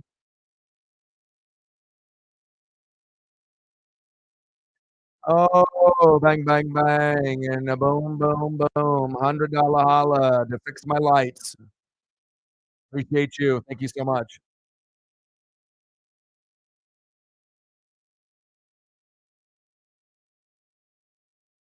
Tied 3-3 with 3 to go. I guess I could, I could just have the dono up the whole time to cover up the area that's distorted. Every time someone donates, we can just have that covered up. There we go. Megan with 100. Let's cover up the distortion with her dono. Hey, it's better than looking at a distorted screen, man. That shit really irritates the shit out of me. Well, we're keeping up her dono for now, and I'll try to figure it out once we go to halftime here. But I already tried two other lights, and it was a no go.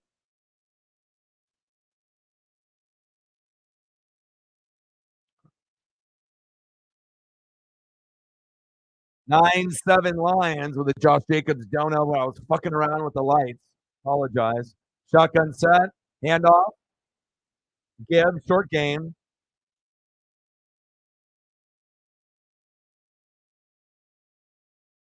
All right, now I got to find my Amazon app, wherever the hell I have it on here. Where the hell are you, Amazon?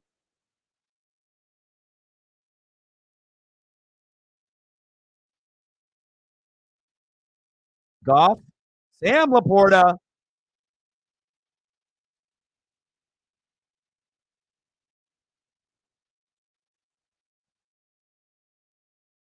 It's weird. It's like my Amazon thing disappeared. I guess I have to re-download it. I mean, I don't really buy a whole lot, but I know I need to order this.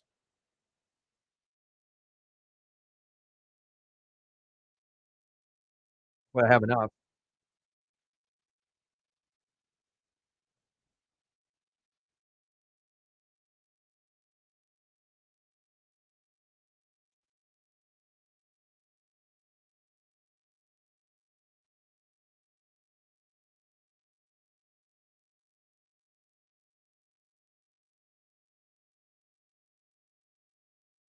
So if I'm going to download the app, what do I need to download?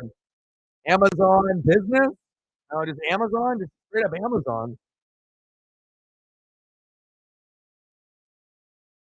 Amazon Shopping?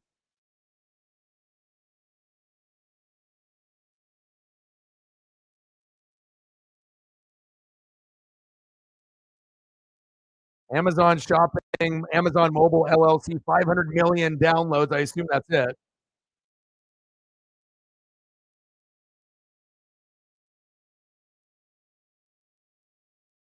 All right, third down and 6. Shotgun set. Goff. There we go. Sam Laporta, first down, Lions.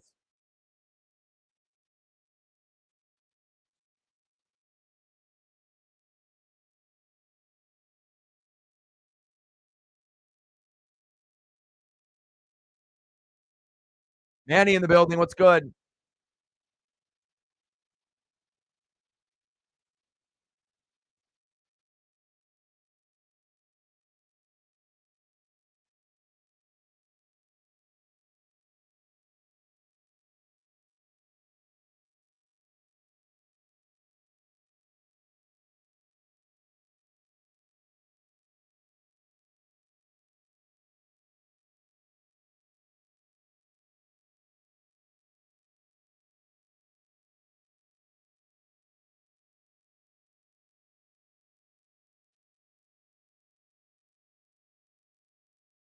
Oh, touchdown, Sam Laporta. Your boy's got ESP. What'd I tell you? I told y'all.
Sorry, I'm trying to look to see what kind of lighting we got here.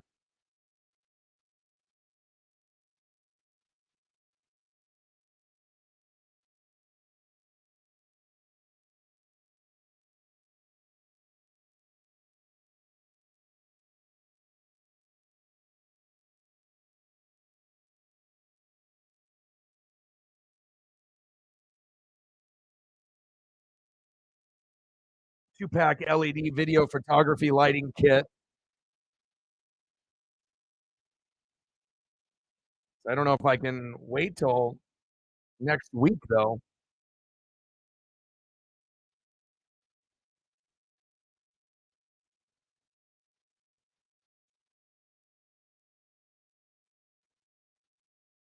Hopefully, we'll get a few more things of Cash App before the stream ends, and maybe that'll help out.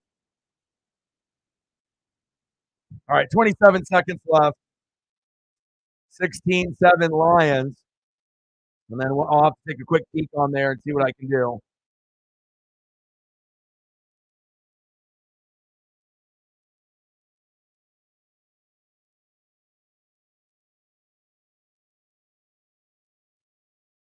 All right, we're at halftime. 16-7 Lions.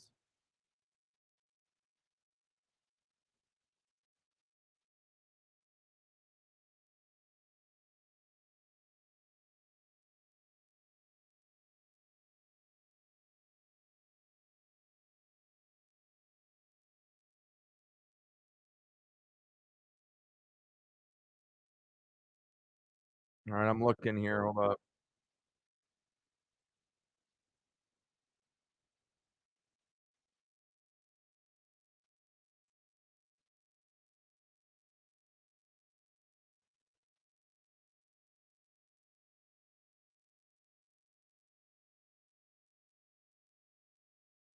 Here, let me see how much this will cost.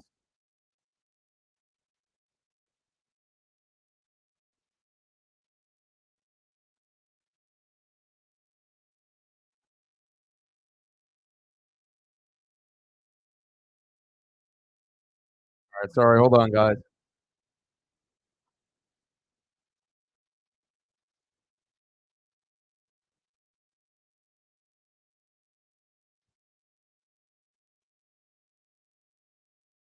I got to see if I can order these lights. I got to order it now before too late.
Think I might have just enough, like by $1.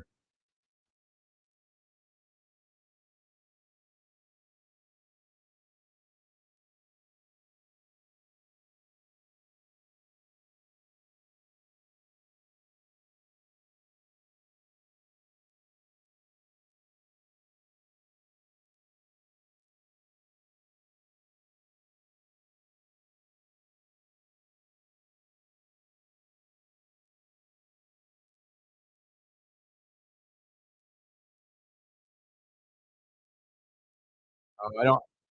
I need more money if I need to be able to get it shipped tomorrow. So hopefully we'll get a few more dollars. I think I need 15 more dollars roughly, or 12 more dollars to be able to do it. So maybe before the stream ends, we can get that on Cash App, and then I can order these lights. Lights cost 46.45, and then it's shipping is free if I want it Saturday. If I get it tomorrow, it's 11.75. So I would assume we'll be able to get $12 on Cash App before the stream ends. That'll help.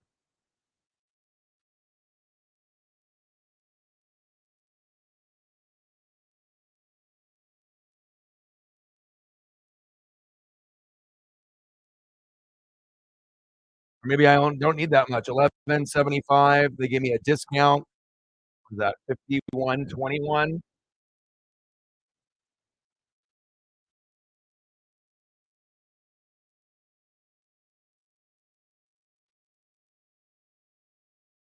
Someone want to send me $5 on Cash App so I can order these lights, and that'll be all the money that I have. But if I get them delivered tomorrow, otherwise I don't want my streams to be all fucked up every day, especially if we're going to be doing the World Series. But if there's anyone out there that can do me a solid and do Cash App for like $5, that'll help me get these lights.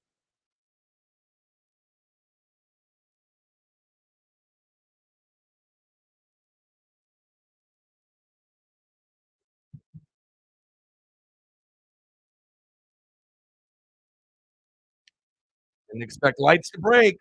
I guess that's what happens. Nothing is worse when you're trying to stream and then you have like distortion.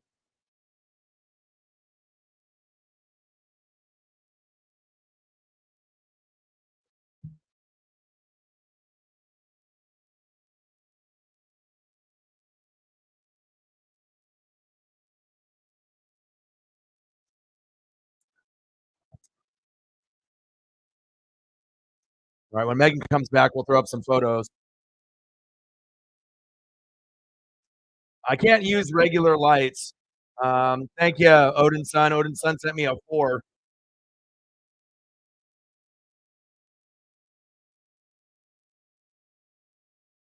me see if I have enough after the fee. Thank you, bro. That's no problem, dude. Every dollar will help. Let me see if I don't know how much they're going to take out of this. See if I have enough. Because, like I said, if I have to do the next tomorrow shipping, they charge free if I get it on Saturday, but I don't want to have streams be all fucked up until then. Thursday it's $6.99, and then shipping is $11.75 if I get it tomorrow.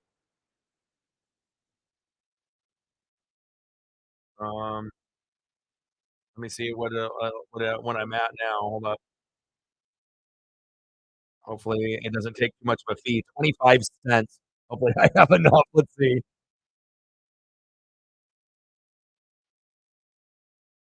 All right, let's see what my total is now.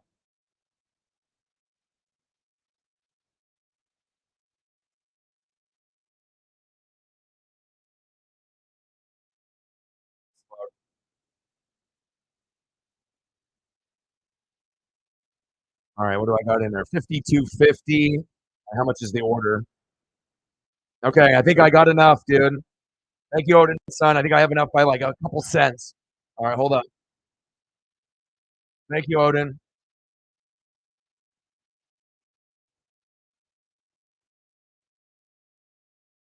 Let me know what you want to do for photo. I got you, bro. Odin Son with a $4 dono. Bang, bang, bang. Boom, boom, boom. Bang, bang. All right, let me get this order in before the time is too late. So when I'm getting these light, I have to get these like LED lights, photography video lighting kit. It's a LED studio streaming lights and it has like different color.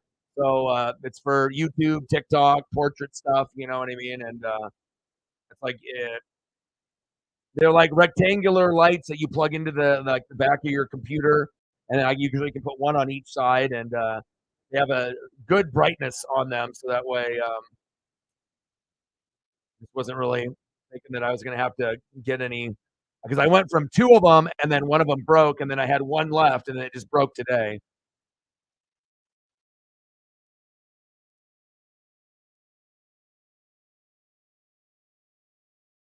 All right.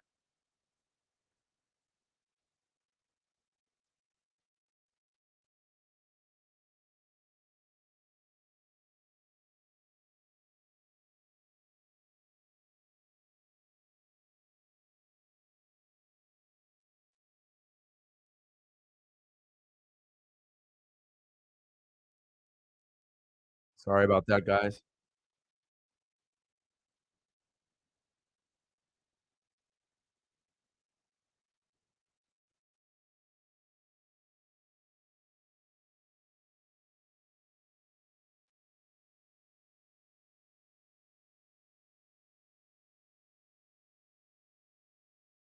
So I guess I'd have to wait till Wednesday to get it. That's as fast as I can get it, though.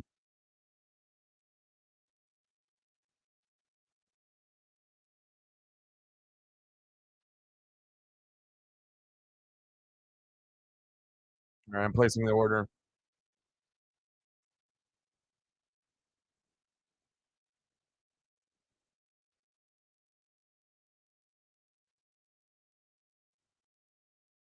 All right, thank you, Odin son. Appreciate that, and shout out to Megan helping out too.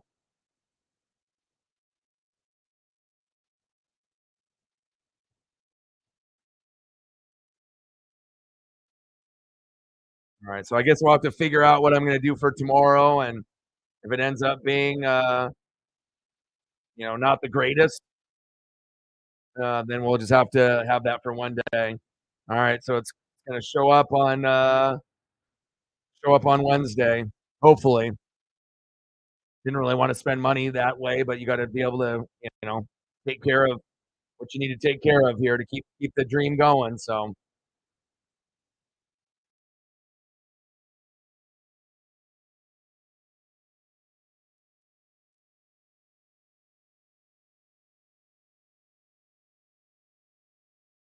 sorry, guys.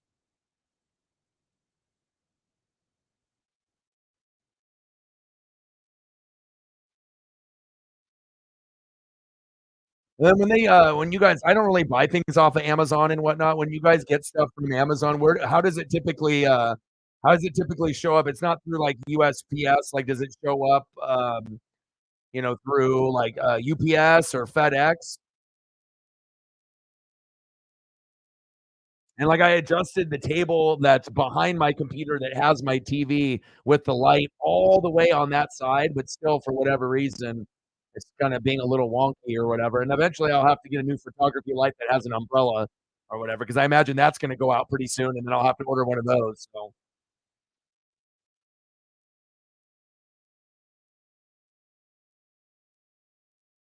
oh, abandoned.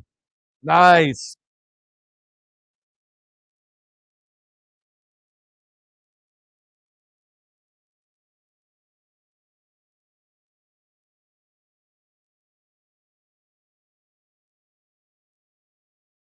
All right. Well, I got the Amazon thing on there now. All right. We will have to wing. We will have to wing it. I figured this other light that I was using was going to be good, but until when the sun went down, then everything went haywire. All right, 16-7 Lions. Start of the third quarter.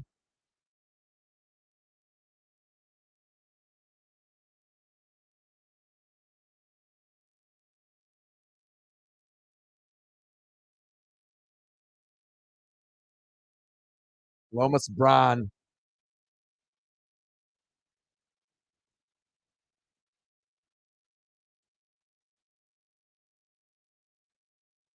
All right, I'm gonna go check up on Paisley real quick. Give me one sec.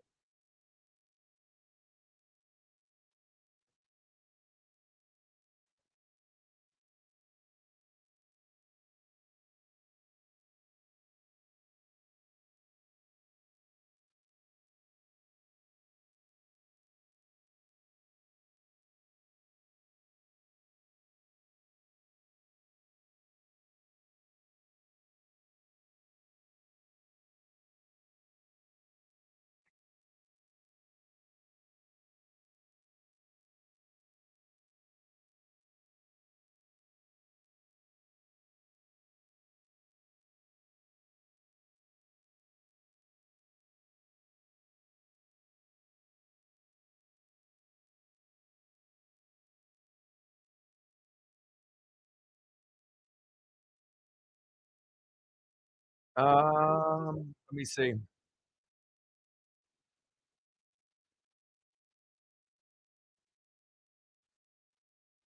Yeah, hold on.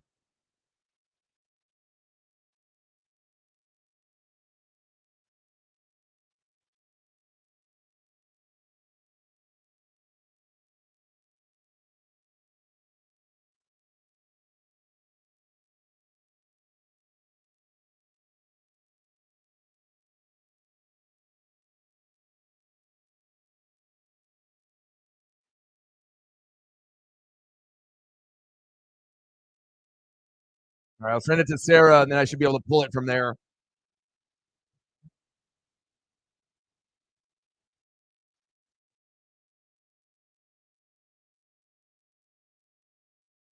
Short gain for Josh Jacobs.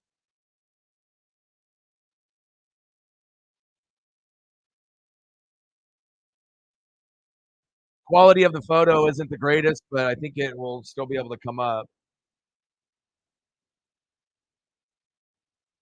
It's like a 1080 resolution, but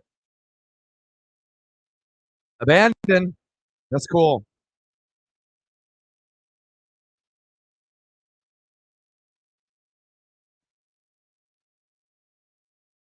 Garoppolo, floater, incomplete.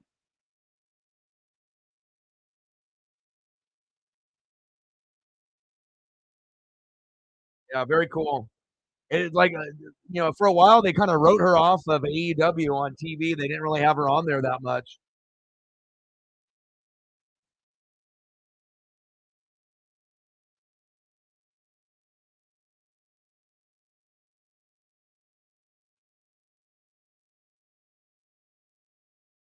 Second match back was a title shot. So is she still in AEW or did she get released? Is she like an Impact or NJPW? Where is she right now? Is she still in AEW? Oh, it's 12 noon. You know what time it is? Time for a lion sack lunch. Yum yum yum yum yum yum. She was injured on the indie show. Oh,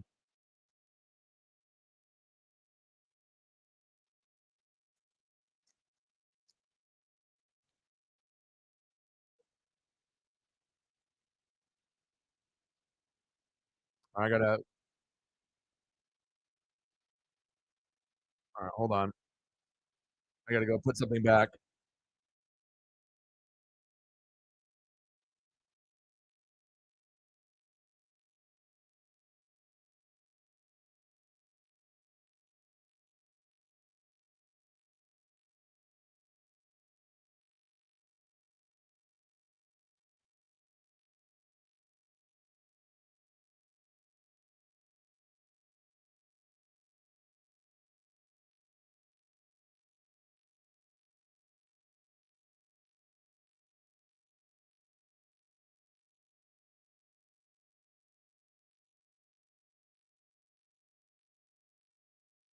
All right, I'm back.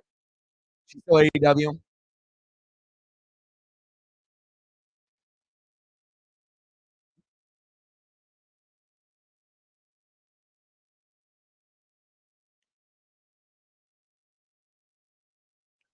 Well, when you have distortion, what do? You cover it up with a comment. We'll keep that there, I guess, for the rest of the stream. When we get donos, at least it'll cover up that one little spot where we're having an issue with lighting. So, but thank you guys to be able to help me out with that. Like I said, I wasn't really planning on spending anything, on lighting or anything that went out, but that definitely will help. I wish it was coming tomorrow, but we'll probably have to do something similar like this tomorrow, and then it'll be here Wednesday, and then we should be good to go after that moving forward. So Hikaru Shida, Ada Wong, nice. How are things going for you, like mentally and everything? How's everything going?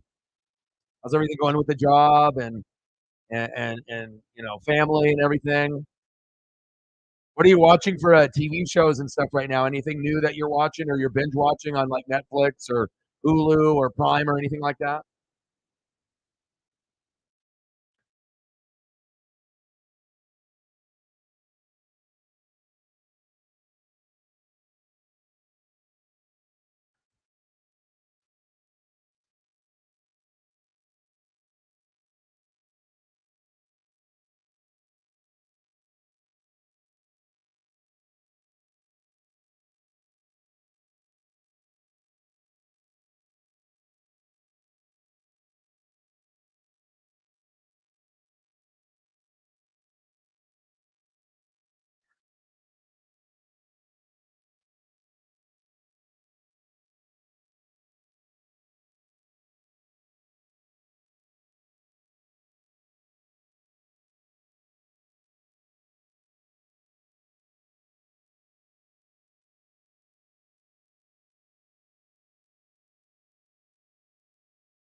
Blazers won. Good shit.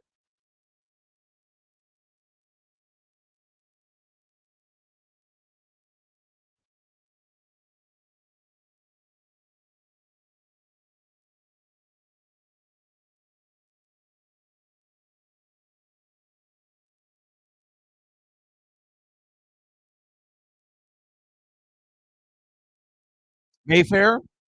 Oh, nice. I've watched that. I've actually watched that whole thing. It's actually pretty good.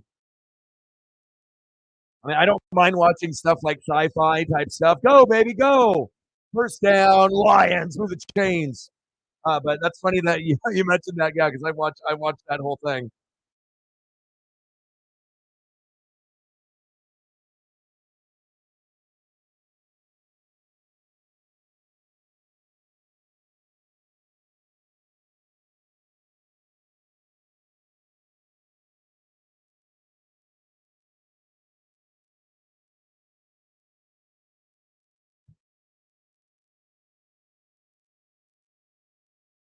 Oh, nice tackle. Yeah, usually if anything has to do with kind of horror or sci-fi, I might give it a chance just to see how things go and whatnot. But I actually, I enjoyed it. It's like once I like something, I'll keep going. I'll try to at least finish it off. Like once I start a show, I try to commit to it and finish it as long as it's not terrible. Five Nights at yeah, too kiddie for you. Yeah.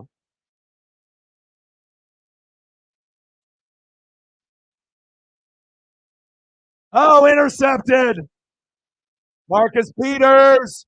Go, baby, go. What did I say? I told you you needed a pick six. There it is. Touchdown, Raiders. That's how you get back in the game.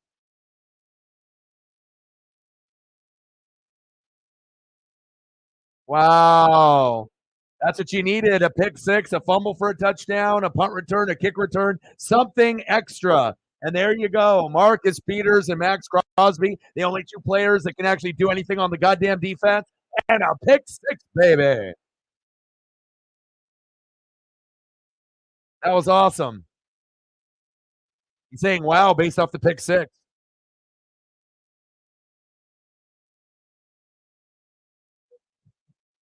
Wow, baby. Raiders with a shot. Extra point is up. And curves good. 16-14. Marcus Peters still got some juice, and he used to pick off footballs all the time. Ravens, Chiefs, now Raiders. I mean, they have a better chance scoring on defense and special teams than offense. Nice job, Marcus Peters.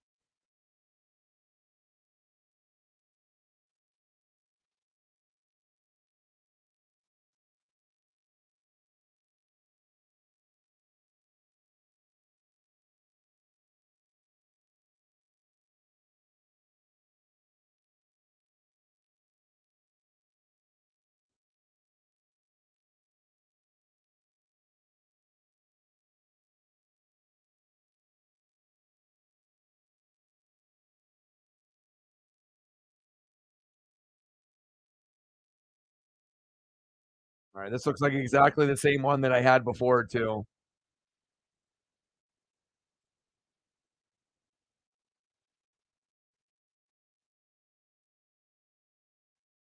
Wish it could show up tomorrow. Oh well.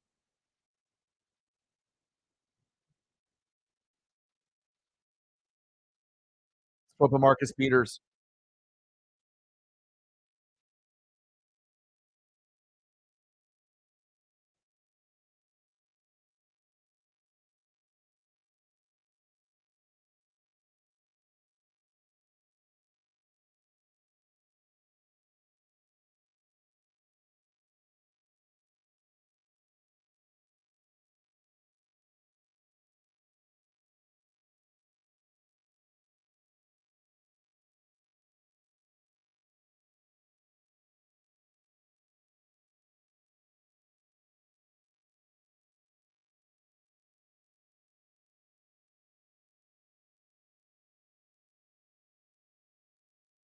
What a play.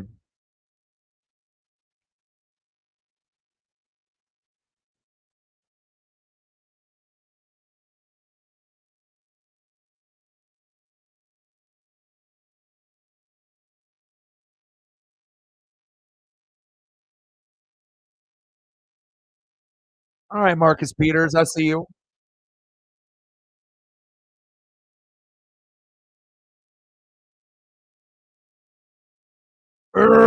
Raiders. You got a shot.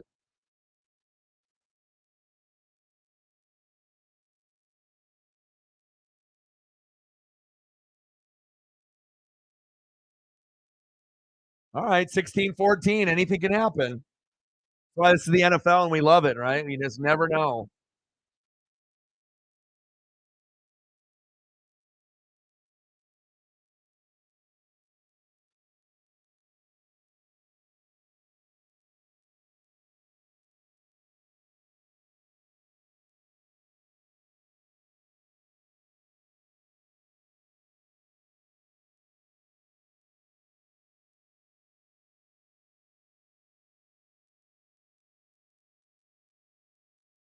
All right, first down and 10. Goff, play action fake. Little drop down to Sam Laporta. Don't be surprised if Laporta gets in the end zone again. There is a possibility there.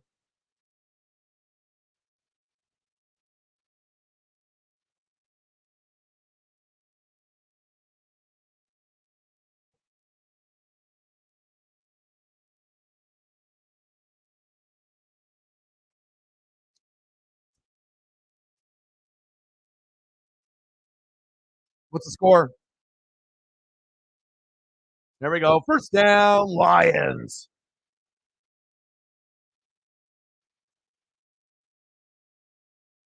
Scherzer hurt the back. Uh-oh. That's not good.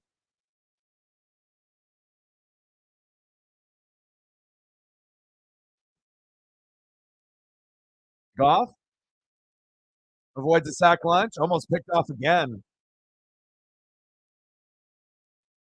I'm on Raw.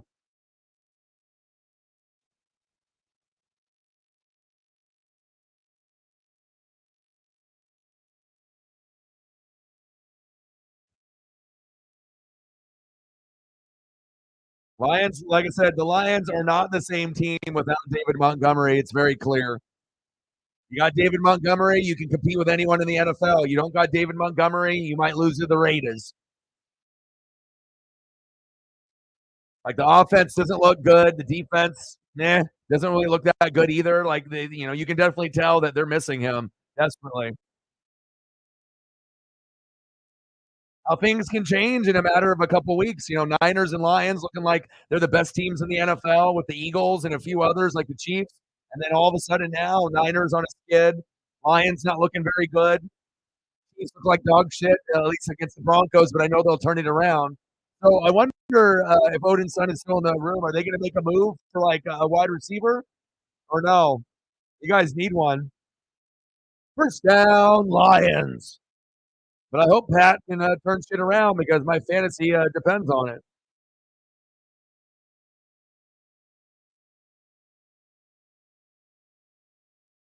Yeah. D-Hop kind of makes you think, after that 3-touchdown performance with Will Levis, probably should have signed him in the offseason. Could have been huge. I mean, how many touchdowns would D-Hop have had with Mahomes at this point if he was there? At least a few, 2 or 3 for sure.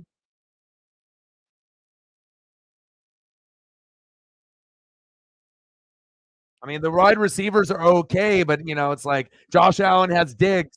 Jalen's got AJ Brown. Yeah, I know you got Kelsey at tight end, but you need a true wide receiver one, like a DK Metcalf or AJ Brown on Kansas City.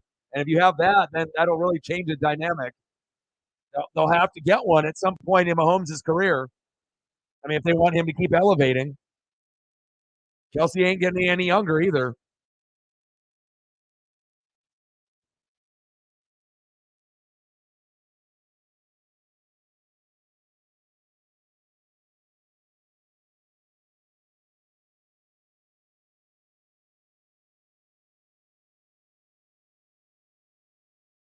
Three zero Rangers.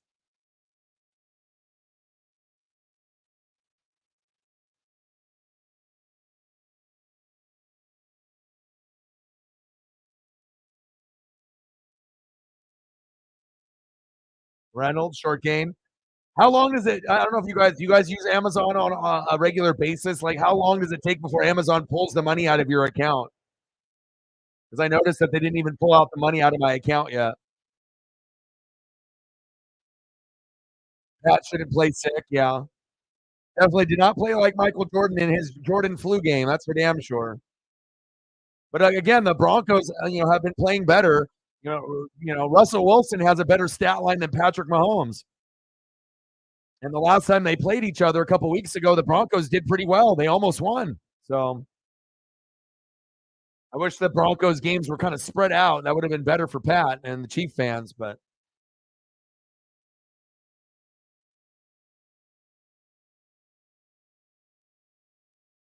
first down, Lions.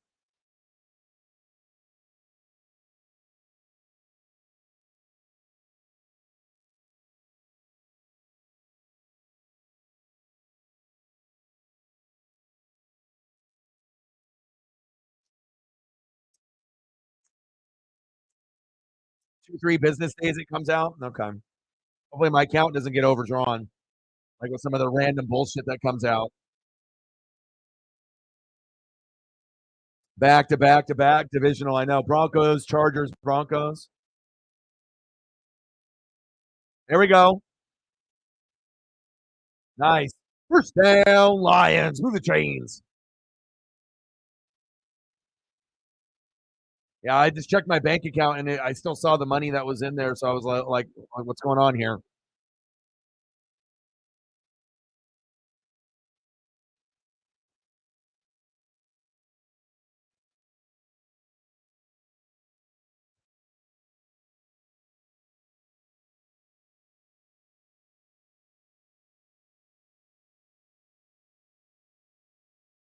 Oh, Gibbs. Wow. There we go.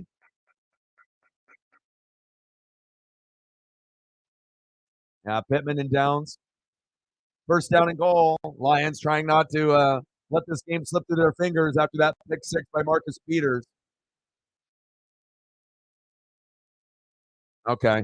You guys buy stuff on Amazon. I mean, I don't even spend money, honestly. Like, I mean, everything goes to, bills and, or Paisley. So, I mean, this is like the first time I've actually had to buy something that's not even really like, oh, this is for me. Like, look at my new thing I bought. It's like, I have to do it for work. So,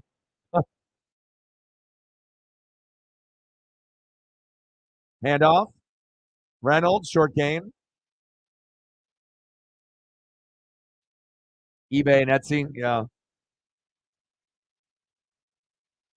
I knew I was going to have to, buy something at some point soon, but I just didn't think it was going to be like today, especially when I had another light, that we have at the house that we usually use for other things. I thought, oh, this will work.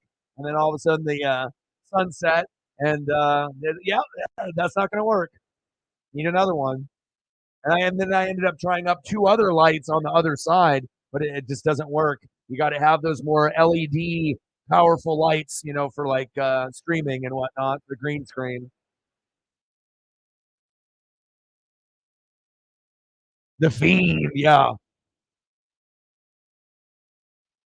Max Crosby. Raiders ball. Wow. Another turnover by the Lions. Raiders. That's what happens when you don't have David Montgomery in the game.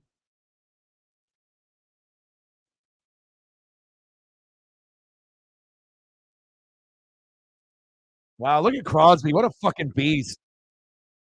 Was he down though?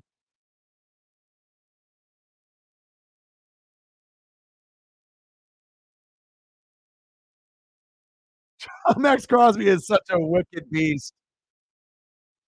Like they're in a dog pile and he just rips it out. Like magically just flies in the air right in front of him. Wow.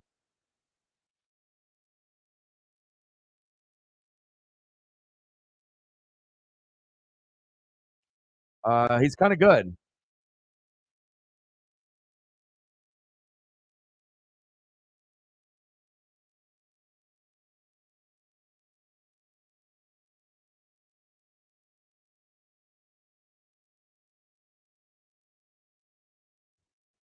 Dude, that was so sweet. Like, I mean, obviously, if you're a Lions fan, you're fucking sick right now. But again, it really does show you how you have to have balance. You have to have O line, you have to have D line, you got to have good defense, coaching, play calling. But also, when you got a monster running back, that's also the same reason the Chicago Bears aren't very good anymore. They don't have David Montgomery. The Lions don't have David Montgomery, and now they're struggling. Crazy. CJ, yes, I did. I see everything. David in the building, coming back to back days, donating and supporting. I love it, man. I appreciate you. Thank you so much, brother. Appreciate you very much. I just had my streaming lighting just go out. So I've obviously gotten some support here. Megan with a hundo, that definitely will help. And again, usually that lighting isn't cheap. And then we got Odin Sun with a 4, definitely helping out the cause. Appreciate you, Odin. And then boom shakalaka, we got a 20 from our boy David Goldstein. Let's go Eagles and Sixers, baby. Let's go. Appreciate you. Let me know what you want to see. You got anything specific that you want to see for Eagles or for the Sixers? You want some Embiid or Iverson? What do you want, brother?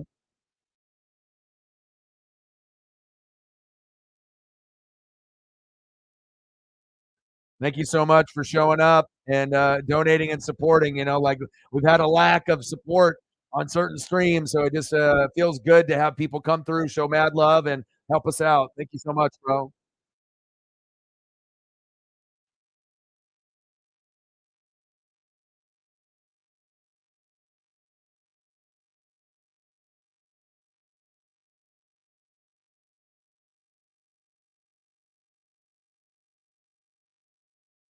Wow, stanzas called. Wow, Max Crosby is a beast. Pay that guy whatever he wants, $1 billion.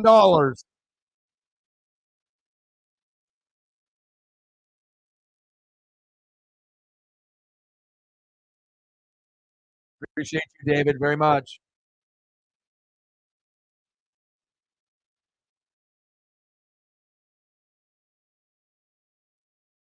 Bang, bang, bang. Boom, boom, boom.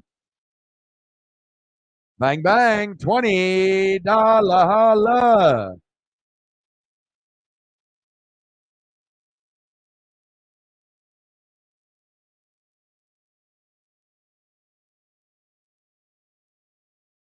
Dr. J. 16-14 Lions. Good choice.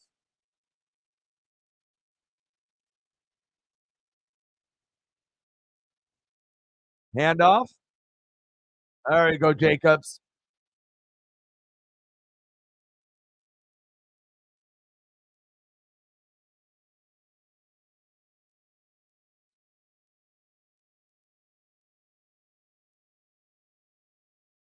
Good choice with the Dr. J and the Iverson yesterday, David.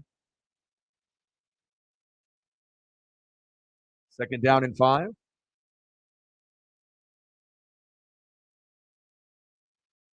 Shotgun set. Play action fake. Renfro. Nice tackle.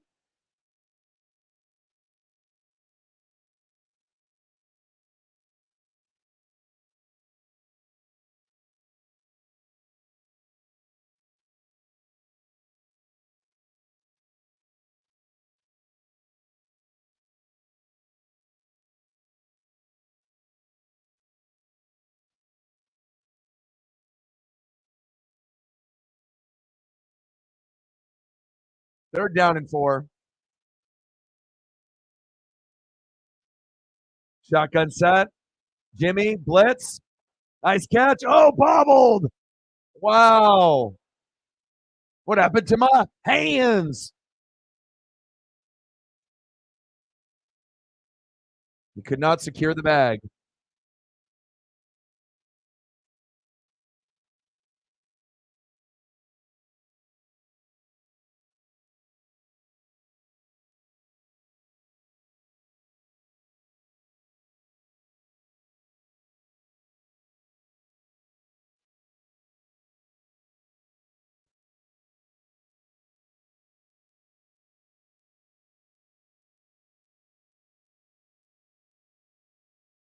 I gotta get a spinning logo for your Sixers here too. There we go. I gotta make sure we're doing our due diligence here. 16-14 Lions. Let's get some photos here for David.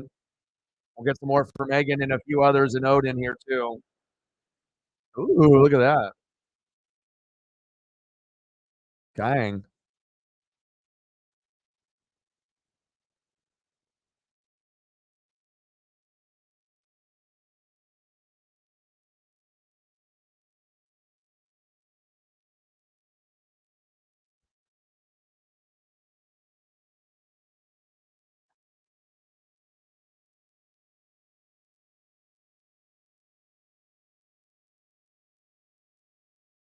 Appreciate you, bro.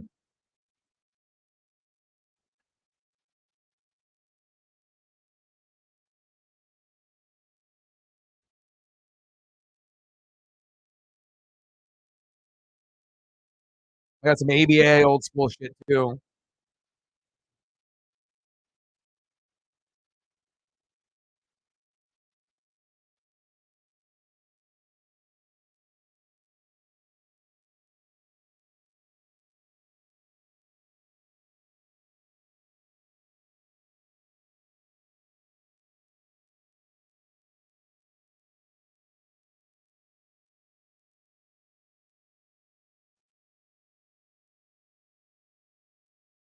Appreciate you, bro.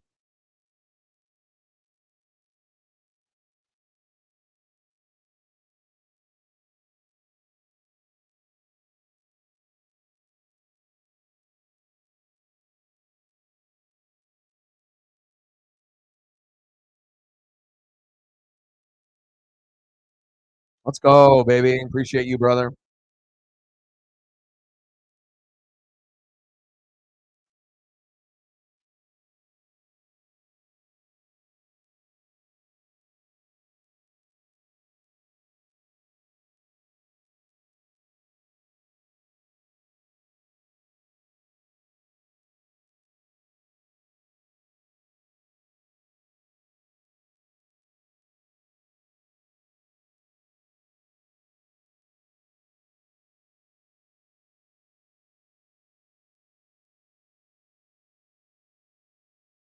Oh yeah. Well, he'll never be in the GOAT conversation. It's either going to be like Wilt Chamberlain, Kareem Abdul-Jabbar, Bill Russell, if you're like a big guy fan, or you're like a Jordan, LeBron, Kobe, type of thing. But obviously before Jordan and before Magic and Bird was Dr. J. So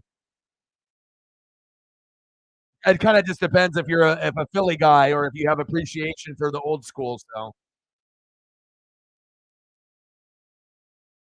oh, Adolis Garcia out of the game, grabbed his oblique after the last swing, Sarah says, with Jeff Hassan. That's not a good look. If you got no Adolis Garcia for the rest of the series, they may lose. Thank you to everyone coming through tonight and showing mad love. Appreciate it. Second down and 4. Goff, floater, incomplete, flag on the play. I've always appreciated what Dr. J did. I mean, I was born in '82, so I didn't get to see a lot of Dr. J, but I remember like little bits and pieces. Charles Barkley on the Sixers, I have more memories of that rather than Dr. J, just based off my age. So Robertson with the penalty with the PI, got an injury. 112 yards. You love it.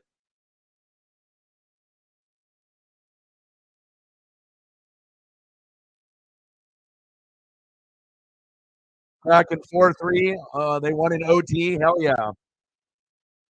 Kraken won. Blazers won. Good day. I thought the Blazers were going to start off like 0-10. 1-3. Jeremy Grant has 22.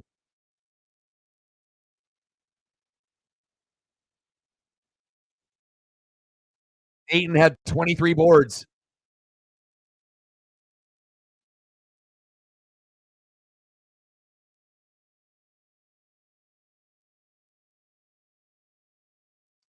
No, not an MVP candidate, but you could argue that he's the best wide receiver in the NFL right now with Tyreek. I mean, that's kind of the narrative that's going around that he might have leaped. I mean, Jay Jetta is injured. Jamar Chase is good, but nobody is playing better than Tyreek and AJ Brown in the NFL right now. So really, the debate is AJ Brown the best receiver in the NFL, or is he number 2 behind Tyreek? I mean, I don't know if there's really a wrong or right answer to that. They're both very valuable. They're both great, but I mean to say normally AJ Brown is top 10. He normally never gets considered top 5 besides now this year. You know, he's been putting up top 3 numbers. And then obviously what he did over the weekend, you know, you definitely can put him up a notch and say he's a top 2 guy with Tyreek, which is a high praise. Go, go, touchdown, Lions.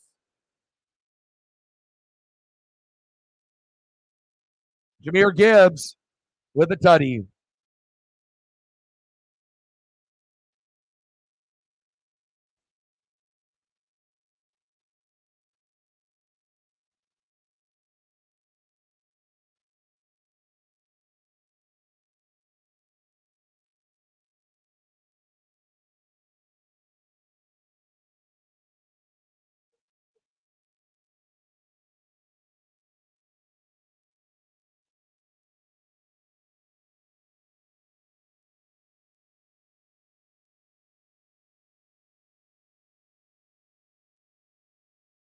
Extra point is up, and it's good.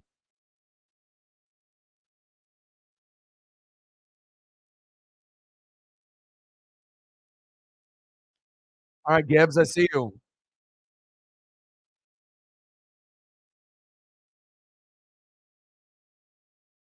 Yeah, Jalen's nice. Like I said, you could argue that you know he's the most valuable quarterback in the NFL right now. Just everything that they're doing, and honestly, I would not be shocked if the Eagles, you know, make the NFC Championship game, get to the Super Bowl.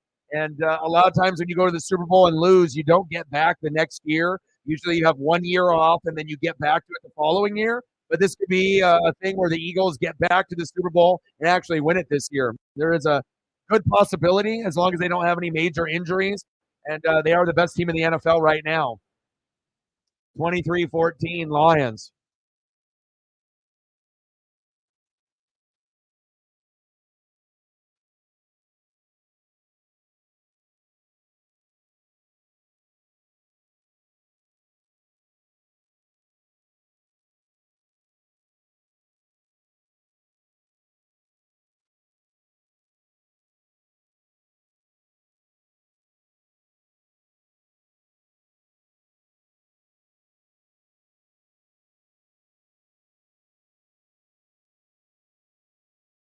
Get some more Jalen Hurts up here for you, or some Jalen Hurts and AJ Brown.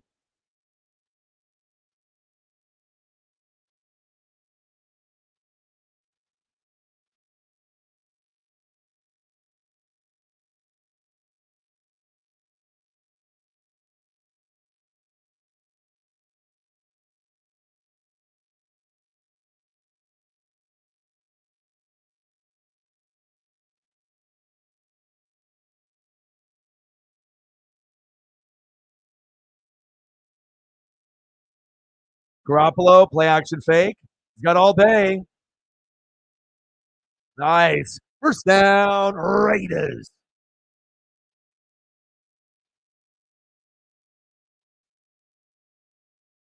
Give David a couple more Eagle photos here.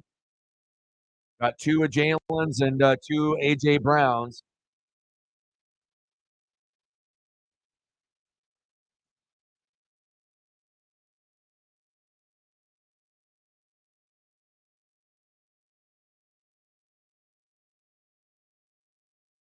Jacobs bouncing it to the outside. Short game.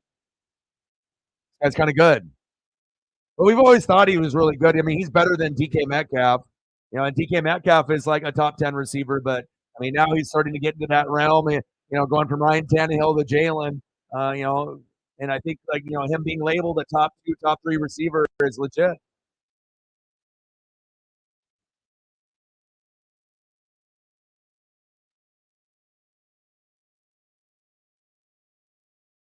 Got one more Jalen for you. Play action fake, incomplete.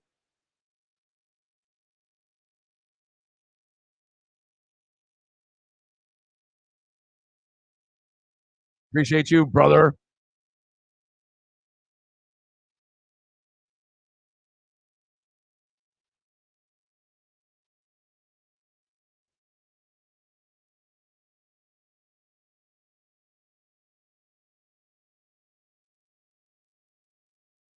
Yeah, he doesn't need to run. You know, he could be a guy that just stays in the pocket and runs when he needs to, but he's not looking to run first. He's looking at to get his teammates involved, which I love.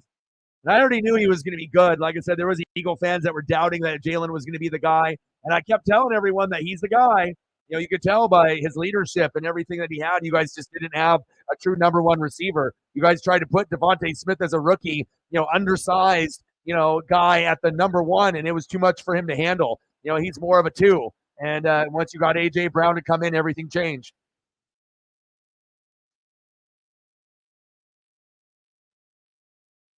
Very possible. Very, very possible. Steph Curry, Chef Curry, cooking in the kitchen, 42 on the Pellies. Nice. McNabb, I got you. $2 holla.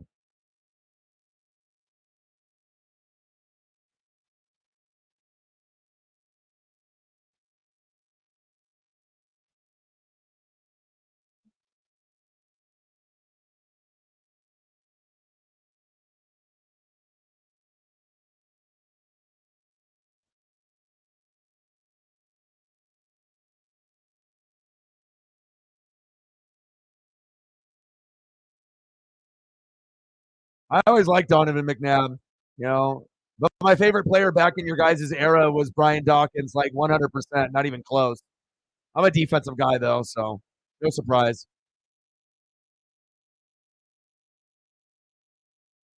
I remember when you guys booed him, when you guys got him in the draft, and all the Philly fans booed. Then they failed to realize that this was the guy that was going to get him to 4 NFC championships in a row and a Super Bowl appearance with T.O.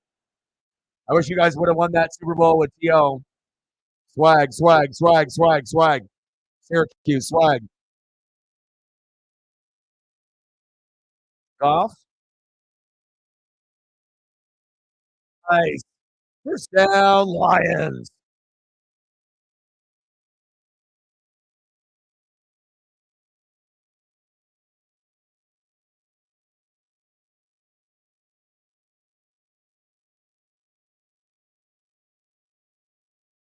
Dehydrated dog.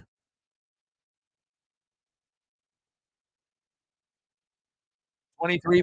Can we get any kind of offense out of the Raiders in the fourth quarter? It's like they're going to need another pick 6 just to get close.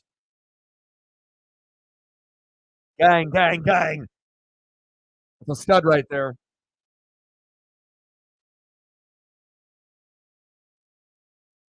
Appreciate you. Thank you so much for your support, man. It might be the first time that you've donated back-to-back days. Usually we see you, and then you know you got shit going on, and then we see you again. Appreciate you coming through, man. It means a lot. We need more people that come through on a regular basis and support. It means a lot, man.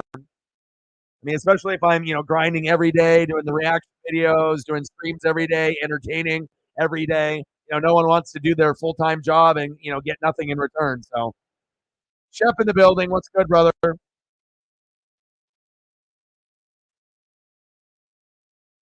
I'm okay. My photography lights fucking crapped out on me, so I had to use some of the donos to purchase some, and then I got to wait till Wednesday to get them. It cost me like $52.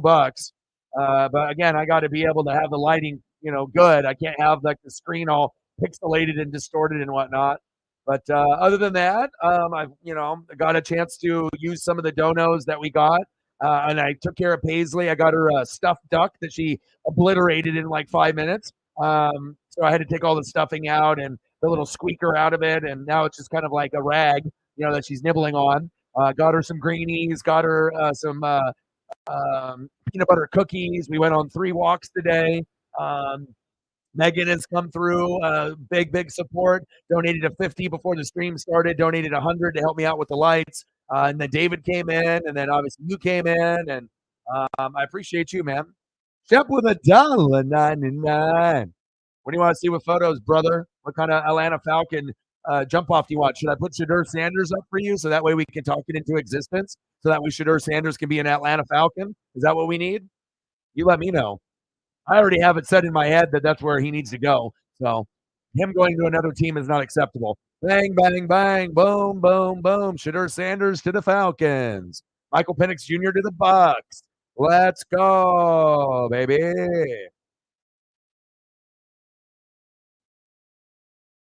Bang, bang, bang, bang, bang, bang. Let me know what you want to do for photos, brother. Yeah, if you want talking about it wasn't a good week for some of your players, fucking there we go. David's supporting. David's like, man, I've been slacking on the support. Man, he does need support. And there you go. I'm casually losing 183 to 104, and it's not even over. Motherfucker might actually hit 200. Motherfucker got 12.9 out of CJ, 25 out of at ETN, 26 out of fucking Gibbs, 25 out of Chase, 15 out of Thielen, 17 and a half out of Kincaid, 41 out of CD, Miami defense with 8 and Butker with 11. Motherfucker just obliterated my shit today.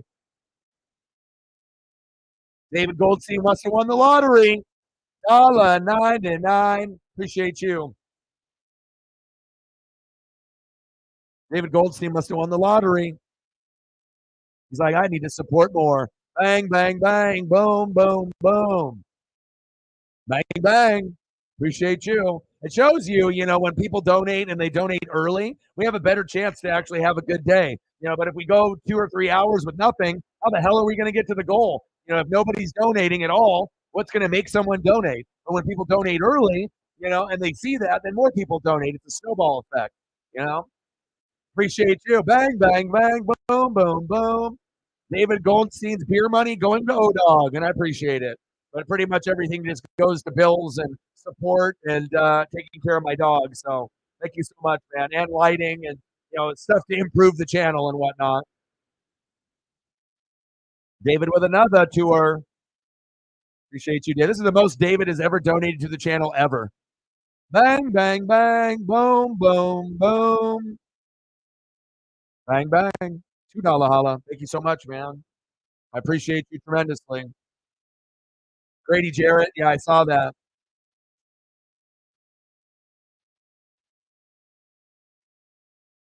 Gibbs. Yeah, but we'll wait and see. Things may change, even though Dion, said that. We'll wait and see, if that actually is true or if he does come out in the draft. Same thing with Caleb Williams. Caleb Williams might go back to college too. I guess it just depends on, everyone was like, oh, I don't want to go to the Cardinals. The Cardinals situation really isn't that bad. There might be other teams that are in a shittier spot than the Cardinals. So, Grady Jarrett. All right, I got you.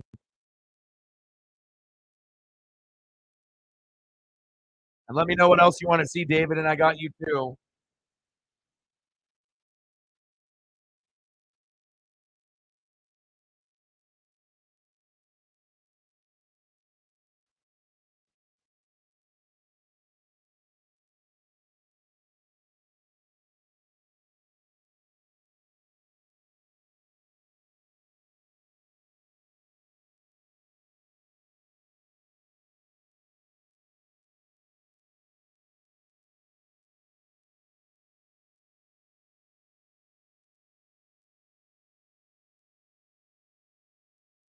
Second down and 5. Lions 23-14. 12 minutes left in the fourth quarter.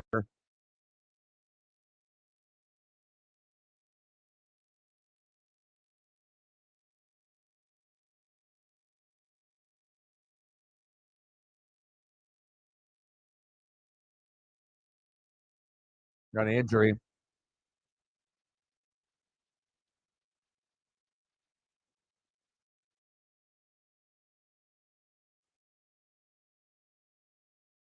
That might be a little karma for trying to hurt Justin Herbert.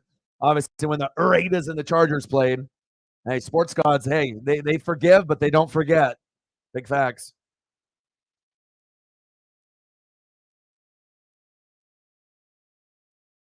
Yeah, they don't look like the Kelly Greens or like the Seahawk helmets or like the Houston Oilers. That's for damn sure. They look a little weird.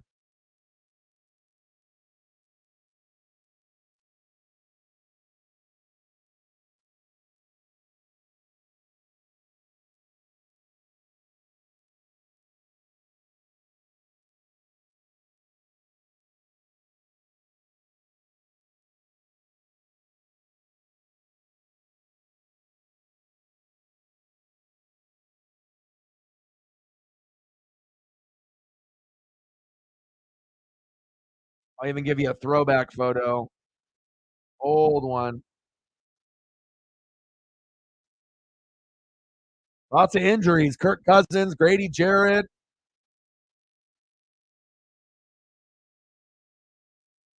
Lots of injuries. Also, uh, Kendrick Bourne. Also, that one's tough because he actually was starting to become the lead option for Zappy Mac Jones and the Patriots. Appreciate you, brother.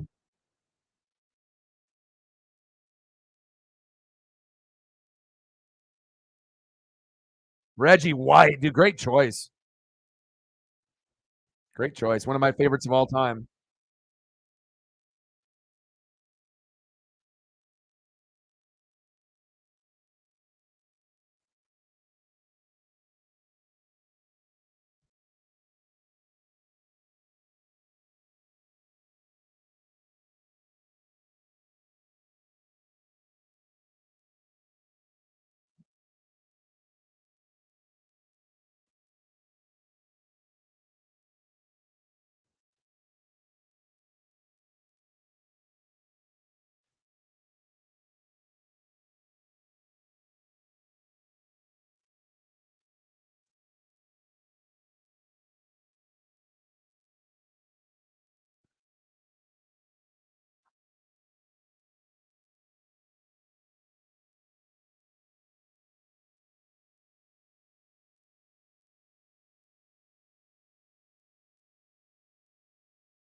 Shotgun set, off, hands off.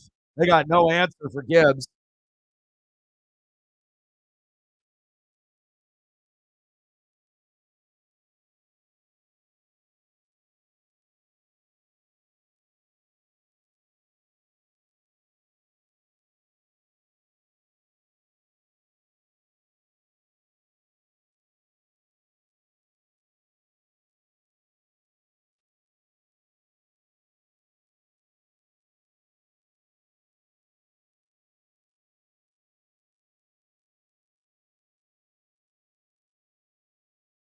Ooh, Steve Young and Reggie. That jersey is so sick.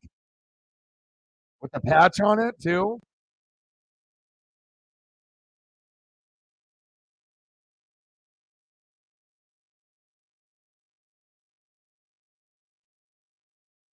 This Randall Cunningham was just sitting right next to him, so I'll show you this one too. This one's worth a look, a peek. This one is worth a peek if you are a fan of football back in the 80s and 90s, which a lot of us were. Let's go, baby.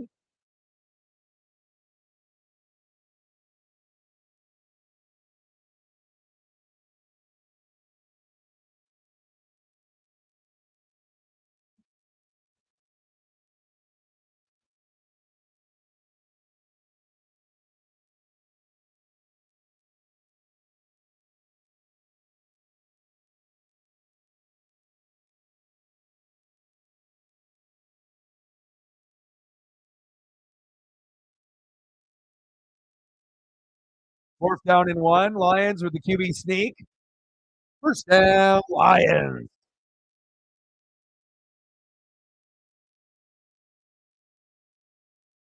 I got you.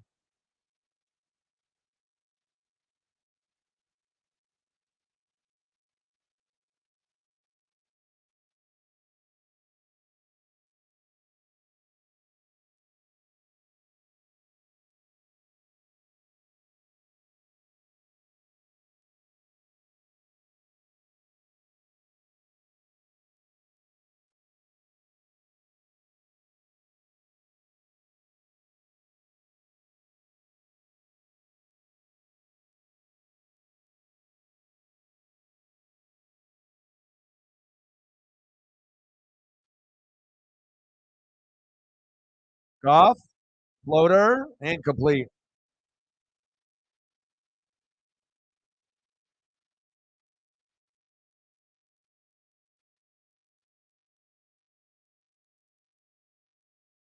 Eagles, best team in football, not just in the NFC, but overall. And it's not even close. I mean, there are a few teams that look like they could get close and maybe play with them for a half or three quarters, but I mean, I don't see anybody on the AFC side really besides unless like Miami can fire off with Tua and Tyreek, but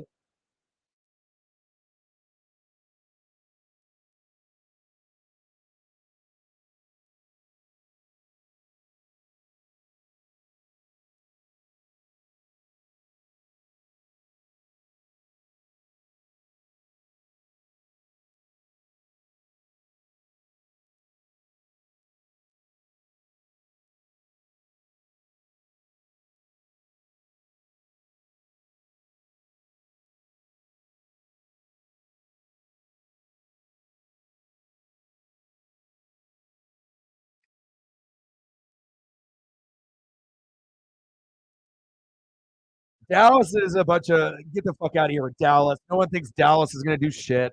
Get to the playoffs and lose in the first round. What happened to my hands? No one thinks Dallas can do anything. Seattle, Detroit, those are actually like contenders. Like Dallas can beat up on the shitty teams and look great, and then they play a good team and get absolutely fucking destroyed. There's a difference. You should be able to beat up the shitty teams, but when you play a good team, you need to hang and hang around and win some of those. And they never can win the big games against a good team. It never happens. Even with Dan Quinn and even with Micah, it's just they can't do it. Maybe this year's different. I highly doubt it. 52-yard attempt. Kick is up, and it's good.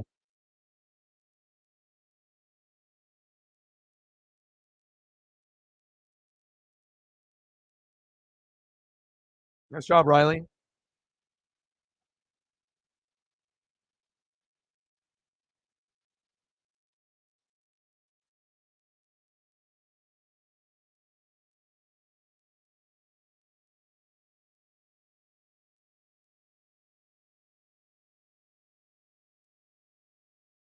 Summertime.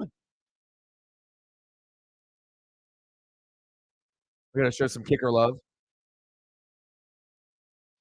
Kicker photos always look dope. I did see that. Westbrook and McNabb, yes, they were.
You know, it's really funny too. I've been craving spaghetti like for the last 2 weeks. Uh-oh.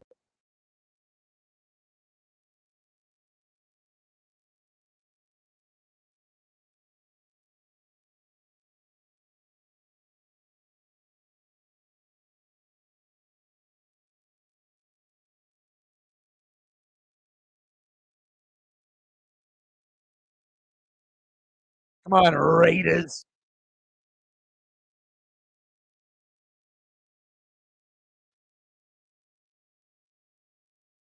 Ooh, chicken parm with spaghetti. Damn, that sounds really good too. I was actually even thinking about either, making it myself because I do make a really good spaghetti, but then we got this really good Italian place. It's a couple like it's in a different city than I'm in right now. They'll deliver here and whatnot, but they have amazing spaghetti and meatballs. And usually the meatball will come with like two, but usually I'll order two extra, so there's four. So that way I get like all extra meatball on there. Oh my god, it's delicious.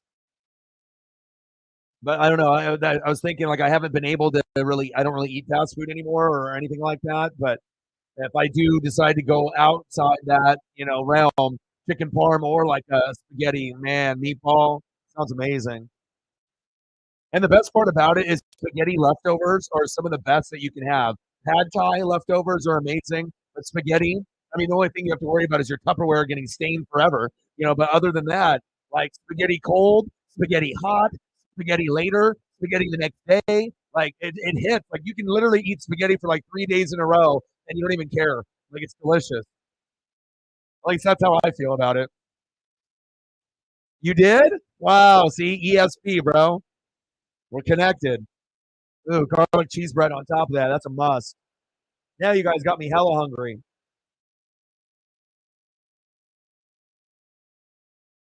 Yeah, what's the score? Floater. Incomplete. Is it still 3-0?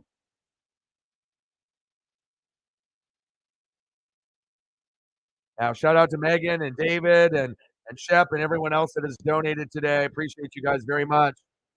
Kind of sucked that I had to spend $50, $52 that I just got, pretty much yesterday for Mr. Williams by, some of that was used for Paisley and whatever, but for the lighting that went out on me and broke on me today. But I knew I was going to have to end up buying some new lights anyways. I guess, you know, the gods, they were like, you got to get it today. You better order it today.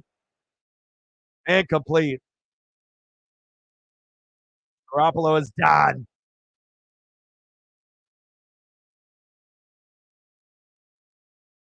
Roughing the passer. 3-1. You got enough for like 4 days. Oh, you made it yourself. Nice. I love it, dude. Like I just love like cooking the meat and then putting the seasoning in there and just smelling the meat, getting obviously done and just being like it's like when you make bacon and just like the smell. Like I just being in the kitchen makes me feel good.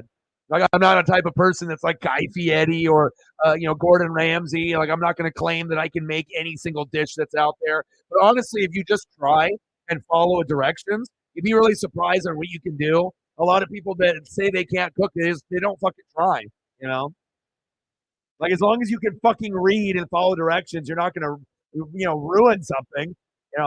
As long as you like pay attention.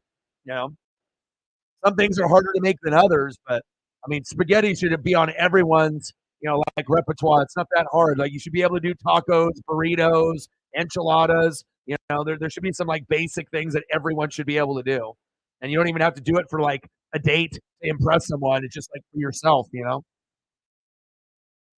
David with another tour. Appreciate you, brother. We need more people like David Goldstein. $2 holla. Bang, bang, bang. Boom, boom, boom. Bang, bang. $2 holla. And I busted out some reaction videos today, even though it took me a little bit longer to get started on them.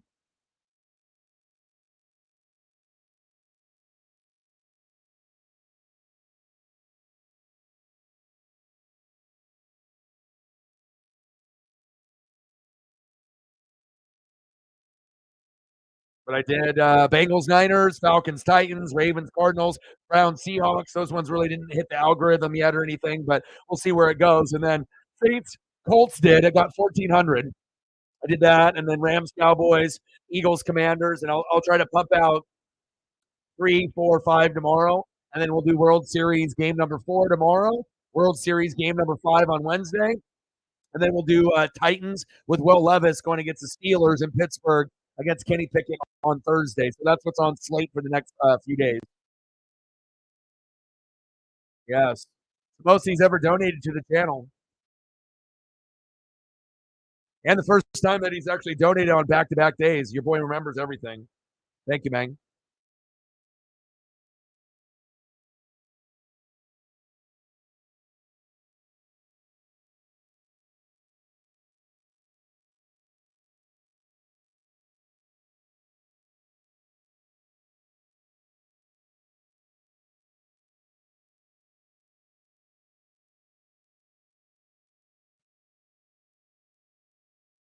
And you know, I'm always a master of the photos. So you already know I'm not gonna hit you with some dumb shit. I'm gonna hit you with the fire. What do you know about that? You know your boy hits you with the fire. I don't fuck around with the HD and the 4K photos or the thumbnails. Oh, it's 12 noon. You know what time it is? Time for a sack lunch. Yum, yum, yum, yum, yum, yum.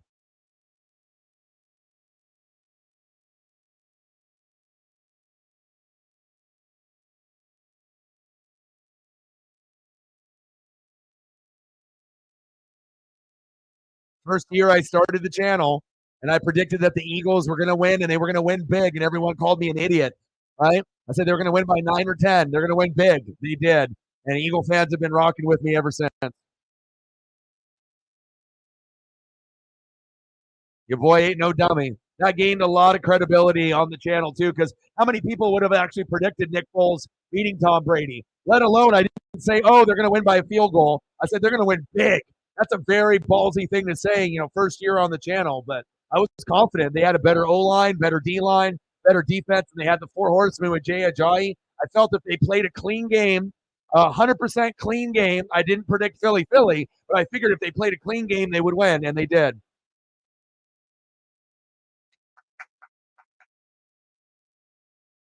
Yeah. Big Bara. He's a big Bara. Shot caller, big Bara. 26-14, third down and a billion. Screen pass. I don't know what the hell they think they're going to get out of that. Decent game. Gain of about 15. Rangers win. 2-1. Exits by Max Scherzer and Adolis Garcia, but how bad are the injuries? We will see. 3-1 final. I am liking the Frank Clark and Leonard Williams and the Hawks. I mean, the Hawks are trying to make it to the NFC Championship game. They see that the Niners are banged up. They see that the Lions aren't really the Lions. So this is their opportunity to go all in and try to get to the Super Bowl or at least the NFC Championship game, get to the playoffs, and win a game or two. I like it. Oh, it's 12 noon. You know what time it is? Time for a Lion sack lunch. Yum, yum, yum, yum, yum, yum, yum, yum, yum, yum, yum, yum, yum. Lions ball.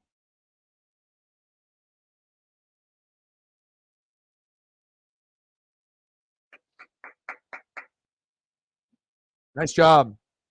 Salute to you guys for coming through it. When we have days like this, it reminds me of last year, because this is what we had, almost every day for like 6 months. But obviously certain contributors are no longer a part of this channel on a regular basis, and hopefully they are one day. And, hopefully we can get more heavy hitters and more supporters so that way that I can actually do cool things like giveaways. Oh, yeah? I've always liked Draymond. I never really. I know a lot of people think he's a pest and dislike him, but if they never had Draymond Green, the Warriors win 0 championships. He's a big part of that team.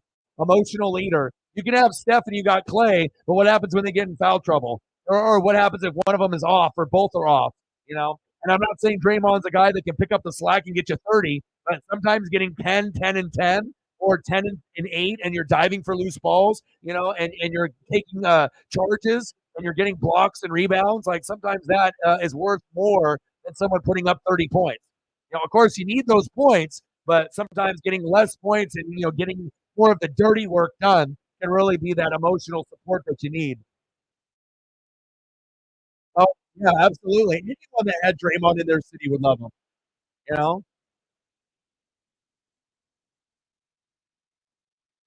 Reynolds,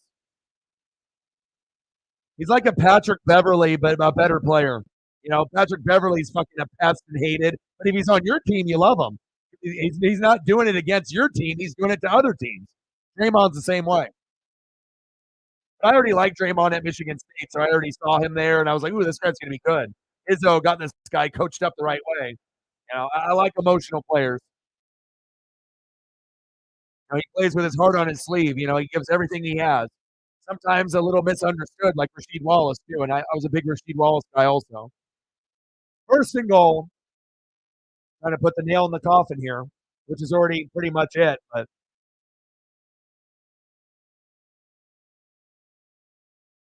flag on the play. Craig Reynolds trying to get points for Megan in fantasy or Sarah, excuse me. Holding. Oh, Sarah's fantasy points. Hopefully they give it back to him.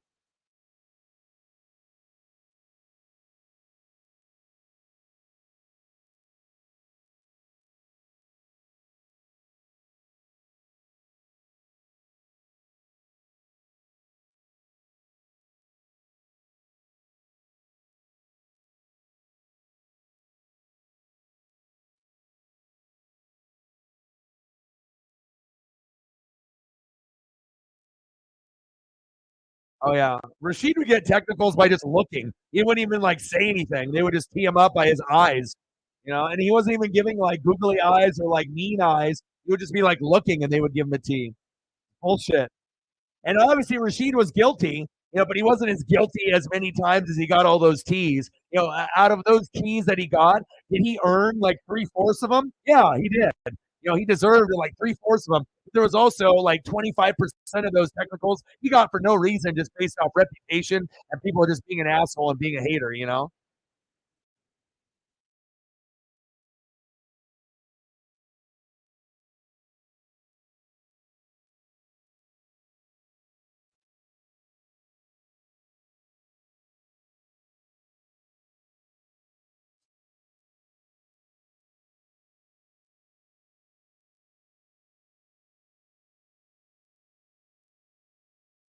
Yeah, this is like you finally had a good week. It just sucks that me and Shep both lost. We both got obliterated.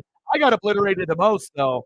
I never get obliterated like that. But when someone goes off on all 9 spots and all my guys shit the bed, I mean, what am I supposed to do? I mean, I already knew I was going to lose. At least I cracked a fucking 100. But when Patrick Mahomes gets you a 5, yeah, what do you think is going to happen? And my kicker gave me a 1. Thanks a lot, Fair Baron, you piece of shit.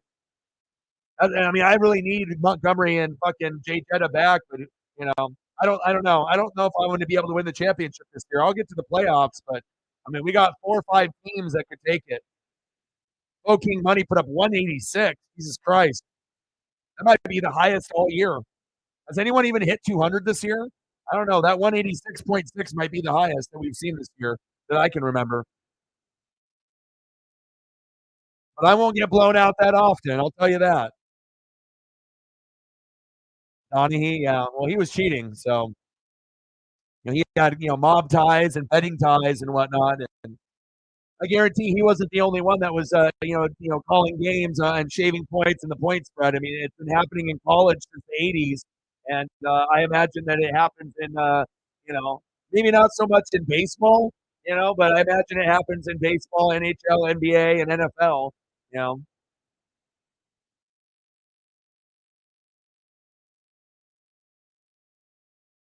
nice fake. Oh, Laporta, what happened to my hands?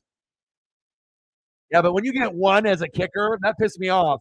I could have at least put in Hopkins and gotten 8, but I was banking on the Texans putting up some fucking points against the Panthers. I didn't think that they would lose.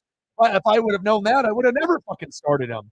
And let alone they both scored nothing. They was like 15-13, dog shit. Like the Texans, like what happened? You couldn't even score against the worst team in football? Jesus Christ. But that's the NFL, and that's why we love it, right? We never know what's going to happen every week. 94, yeah. Field goal, no good.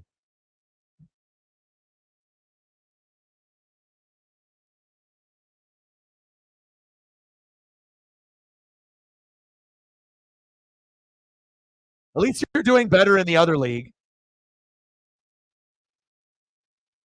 We're gonna have a four-way tie for 6-2, and out of the 5 or 6 years that I've done the league on the channel, it's never been like this. It's usually me and one other person that have like undefeated or one loss, and everyone else has got 3 or 4 losses at this point.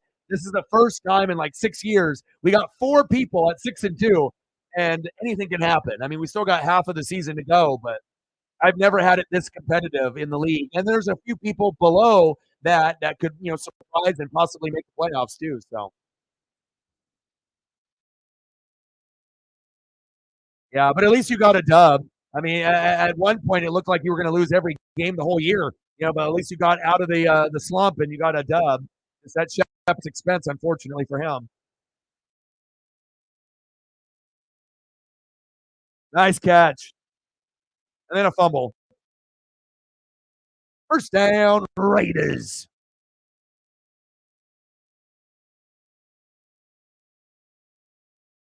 I know. That's why you never know, man. Like I said, well, the Bengals the last couple of years, you were riding them. Burrow, Higgins, Mixon. And you couldn't do that this year because the Bengals started off shitty. But they're starting to heat up now.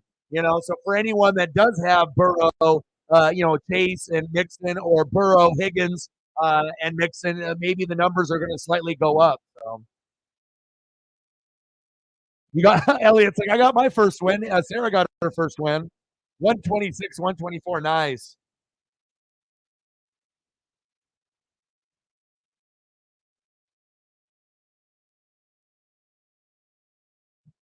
Davante Adams. What top 5 receiver doesn't get the ball. It's just a damn shame. Should have went to a different team. I mean, imagine Davante Adams on the Chiefs. Like what that would do. And of course, you can't even get him the goddamn ball. Jimmy, you suck.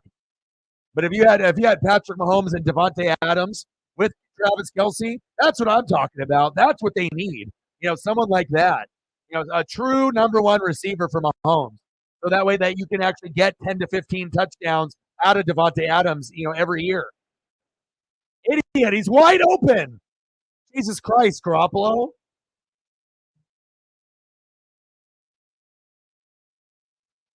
Nice. I had 4 get 20 plus last week, but this week I got obliterated. And I was the number 1 team in fantasy going into this week. Scored the most points, given up the least, and terrible week for me. It's 12 noon. You know what time it is? Time for a sack lunch. Yum, yum, yum, yum, yum, yum, yum, yum, yum. 4th down. Josh McDaniels looks like he works at Walmart. Like, why is he even the coach? Looks like he's like one of the greeters when it's like in the holiday season. That's what he looks like.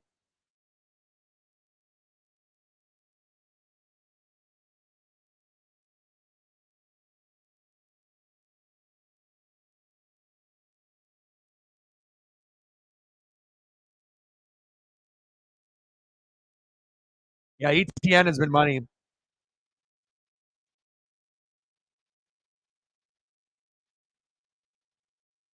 Jesus Christ. ETN and Eckler? Jesus Christ.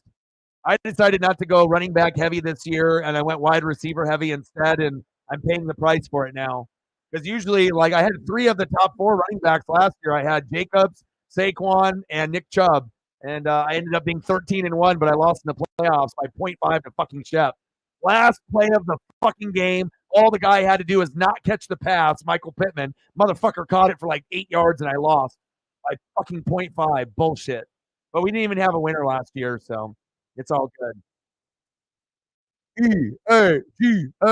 EAGLES. Eagles. Now, the real question is, David, do you actually know the Eagle fight song? Because I'm not even an Eagle fan, and I know it. Best fight song in the NFL, hands down. Yeah. And then it's not helping me that Jay Jetta and Montgomery, my wide receiver 1 and my RB1, are out. Otherwise, I think I would be still undefeated right now. You know, it is what it is. Injuries are a part of fantasy. Even though Jay Jetta's out, I mean, I still got Amon-Ra, Mike Evans, and Keenan Allen. But the difference is some weeks those guys will put up like 12 to like 16. Jay Jetta was putting up fucking like 24 to 28 every week. That's huge. That's a big difference. Now David is on Google. He's like, I got to make sure I type it in correctly. Fly, Eagles, fly on the road to victory. Fly, Eagles, fly. Get a touchdown, 1, 2, 3. Hit them low, hit them high, and watch them Eagles fly. Fly, Eagles, fly on the road to victory. E-S-G-L-E-S, Eagles. I beat you. Your boy knows. It's me being in the Eagles nest here in Oregon, bro. I heard that song fucking so many goddamn times. I was like implanted in my brain, baby. Eagle fans, they fuck with your boy. 3rd down and 3. Handoff. Short game. Nice tackle by the Raiders.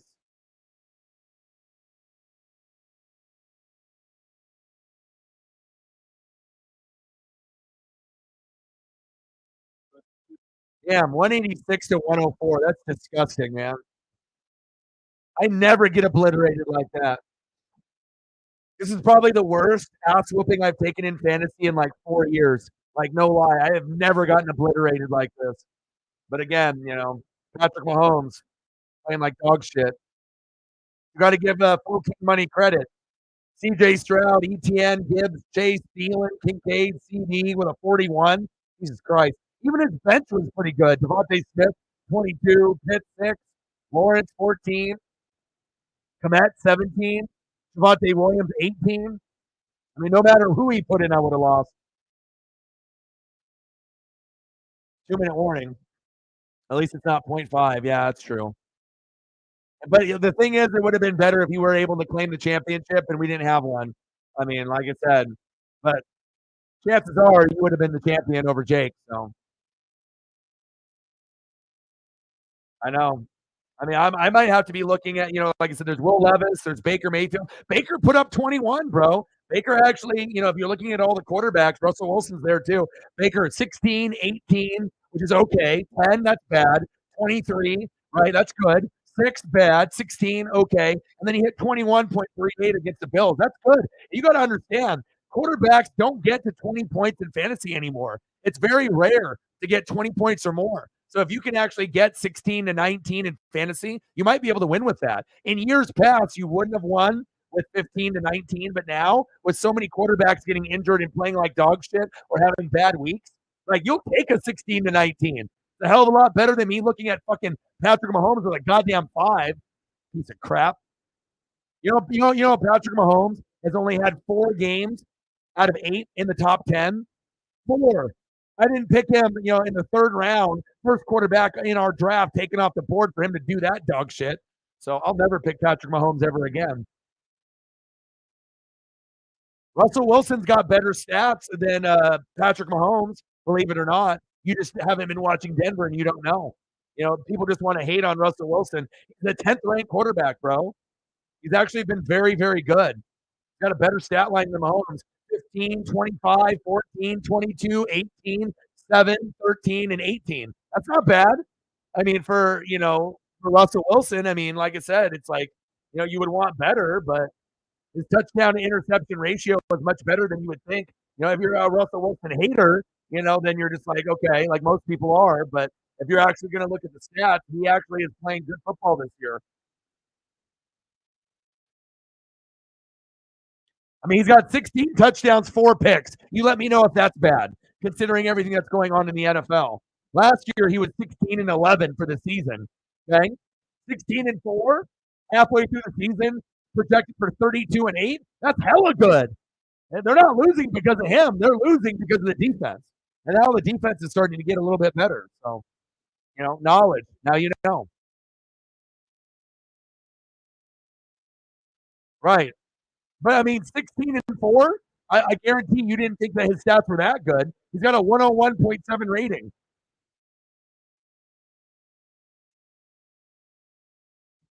I mean, I've been impressed with him. And with all the turnovers and whatnot, he only has 4 picks. I mean, I know it feels like he's got 10 or 12, but he only has 4. The defense, and the running game and the wide receivers, it's not necessarily him. The O-line, the defense, the coaching, the play calling. Like, really, it's not him that they're losing games. Yeah, he's made some bad throws and he's fumbled the football and whatnot, but he actually has played pretty. He's a 10th rated quarterback in the NFL. If he was really that shitty, he'd be ranked 20th or 25th or 28th or 30th.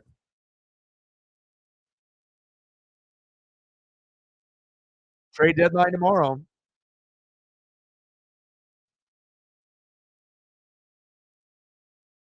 Sometimes that's why you have to look up the stats. You assume that that he's dog shit, and then you look at the stats and you're like, oh my god, he actually is playing kind of good. Like, you know what I mean? Like back to his former old self a little bit. 3 fumbles, 4 picks. That's not that bad, dude. I mean, obviously the fumbles is bad, but I mean, it seems like he's got 10 fumbles and 12 interceptions, but he doesn't. It's just that we've been haters towards him the last couple of years. I mean, hell, I mean, we might have to pick him up on our teams, for depth. You know, like, do I want Baker and Russell Wilson on my fucking team? Fuck no. But if I have to take him because Mahomes, I can't trust him. What are you going to do, right? Well, I appreciate you guys very, very much. We had an amazing dono day. I just wish my photography lights didn't crap out on me, and I didn't have to spend dono money that we got yesterday on fixing my situation. But it is what it is. You guys are the best fans on planet Earth. I love you and I appreciate you. Shout out to David Goldstein. He's the MVP. Megan's an MVP. I appreciate all of y'all. Chef, you as well. You guys are awesome. I love you and I appreciate you. And I'm going to go walk my dog, eat some dinner, do some more reading. And we're going to end up doing game 4 tomorrow, game 5 in the World Series Wednesday. And then we're going to do the Titans and the Steelers. And honestly, it's the first time I'm excited to do a Titan game because Will Levis fucking had 4 touchdown passes in his debut. And I don't know if he'll do good on the road against Kenny Pickett, but we'll find out. You guys are awesome. Sarah, Elliot, Shep, David, Megan, all of y'all. You guys are goats, and I love you from the bottom of my heart. And I got one question to ask you. We don't talk sports like us. Your boy Ryan, Northwest Sports Fanatics. I love you, and I appreciate you. And I'll be back tomorrow for game number 4 in the World Series at 5 p.m. Pacific time. And I'll be back very soon with some reaction videos in the morning as well. Love you, and I'm out. Gang.